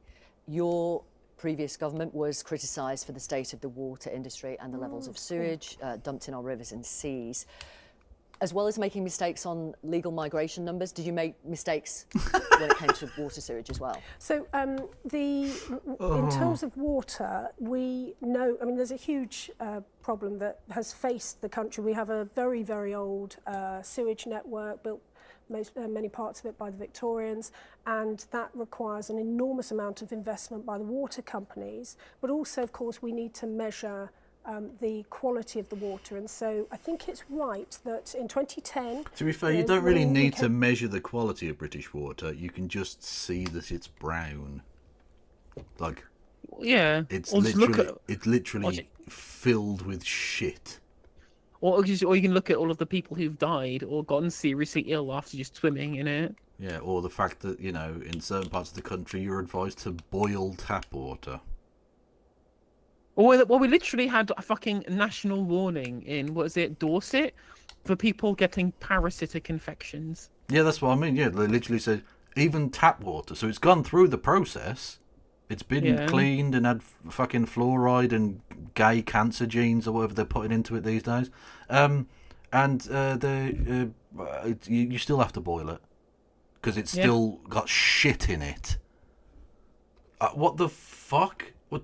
We've gone back 200 years. Like, she's going about the Victorians. Yeah, cholera outbreaks are going to start fucking happening soon. I mean, we're going back to workhouses at some point eventually, or we assume that's going to happen too. Yeah, welcome Labour's next fucking Member of Parliament, Ebenezer Scrooge. Came into office, only 7% of our waterways were measured in terms of the... And with the kids not growing as tall, they're all going to be fucking tiny, Tim. Jesus. Of the water. We've changed the rules so that now it is 100%. Great, so we can see how many more rivers and seas are polluted. Well, we are measuring it so that we have that evidence. Right. And it is absolutely incumbent on the government now, as well as water companies. Yeah, it wasn't incumbent upon us when we were the government, but it is now on these motherfuckers. Amazing. These people. Fucking hell, man. They're just shameless. They really are. Ensure that the promise that water companies made to us that they were going to invest tens of billions of pounds in the next 5 years to upgrade sewage systems and water systems, they absolutely must be held to account. Quick yes or no, finally. Oh no, Scrooge before the Three Ghosts. Before he got woked. Yeah. That's the person I'm referring to, yeah. You can't just be a miserly boss anymore within your own kind of Dickensian novel because of woke. Exactly. The woke mind ghosts come in and teach you valuable lessons about human solidarity. It's a disgrace. Absolutely disgraceful. Will you back the government's plans for stricter regulation of the water industry, including the threat of jail for water company bosses? Yes or no? We not only am I very supportive of much of the water bill, we actually tried to improve the government's bill in the Lords a couple of weeks ago by bringing in measurements of how water systems can improve the natural environment as well. Sadly, Labour did not accept our amendment. I wish they had done, because we have to see our water system not just in terms of the safety of our waters, but to drink and swim. Yes or no? I very much, we want to bring these. Yes or no? Yes, we very much. Thank you. Apart from anything else, we have. She's so bad at this. Yeah. And not just that, but like literally everything they say now is just that you can just say, well, why didn't you fucking do this? If you think it's so important that people who infect the country with fucking cholera and diphtheria or whatever in the fucking water should go to jail, you had 15 years. You literally made this happen. This wasn't an issue before. Like, the water's always been bad, but like, it wasn't literally you have to boil tap water bad, because it's not the 1850s, for fuck's sake. Yeah. Jesus. Are accountable. I used to prosecute health and safety cases, the most serious types of cases, and I want to ensure that bosses of water companies are held to the same high standards. Thank you very much. Thank you. Thank you. Victoria Atkins. Now, absolutely, she's played Elizabeth I, she's played Catherine Hepburn. I would like to say I don't care about Kate Blanchett, and it's also gone 11. We've been going for 3 hours and 20 minutes, so I would like to finish if that's all right. I was literally about to say, do we care about Kate Blanchett, really? Like, no offence, I don't dislike her, but this is not a fucking Hollywood access fucking stream. I don't care. Yeah, exactly. Like, I've already had to listen to Hugh Fearnley-Whittinstall talk about politics. I don't need also another dickhead to just talk about... Like, I don't care. I don't care. No, exactly. Anyway, so, yeah. Yeah, Dickens is woke. Fact. With all his, like, oh, maybe we shouldn't be... We shouldn't crack down on the poor with the most severe, horrific, you know, savagery. Yeah, exactly. So woke. Oh, honestly, the woke mind ghosts clearly got to him. True. Anyway, who should we raid into? I think it's going to Mooncat. Yeah, Mooncat's good. Yeah. She's good people and a little bit clout chase. It's always of course, good. Absolutely. You gotta. Where else are we gonna find the clout? GB News. True. Fact. True. Yeah. I don't know what they're watching. Oh, they're doing something about Greg Wallace. Okay. I think she's just finished up there, so. Yeah. Okie doke. Everyone go and follow No Justice MTG on all of the platforms. And do the same with Kevin Logan. KF Logan 1875 over on Twitch and Ploppy111 over on YouTube. Do it now. I command you to do so. And also give us money. True. Literally true. Patreon.com/NoJusticeMTG. And monthly donation. Patreon.com/whatever the fuck my link is. I'm so bad at this. Jesus Christ. Anyway, I'll be back tomorrow with Christy. Presumably you're up to something. Yeah, I'll be streaming at some point tomorrow. I'm not going to tell you a time because I always say it and then never hit the time. So just keep your eyes peeled, okay? True. Yeah, join both of our Discords for updates. I keep my audience on their toes because they never know when I'm going to go live. True. Same. Professional. Same. Indeed. Yes. Stay awesome. Free Palestine. Free Palestine. Bye. Front rivet Tootsie. See you later. Bye bye.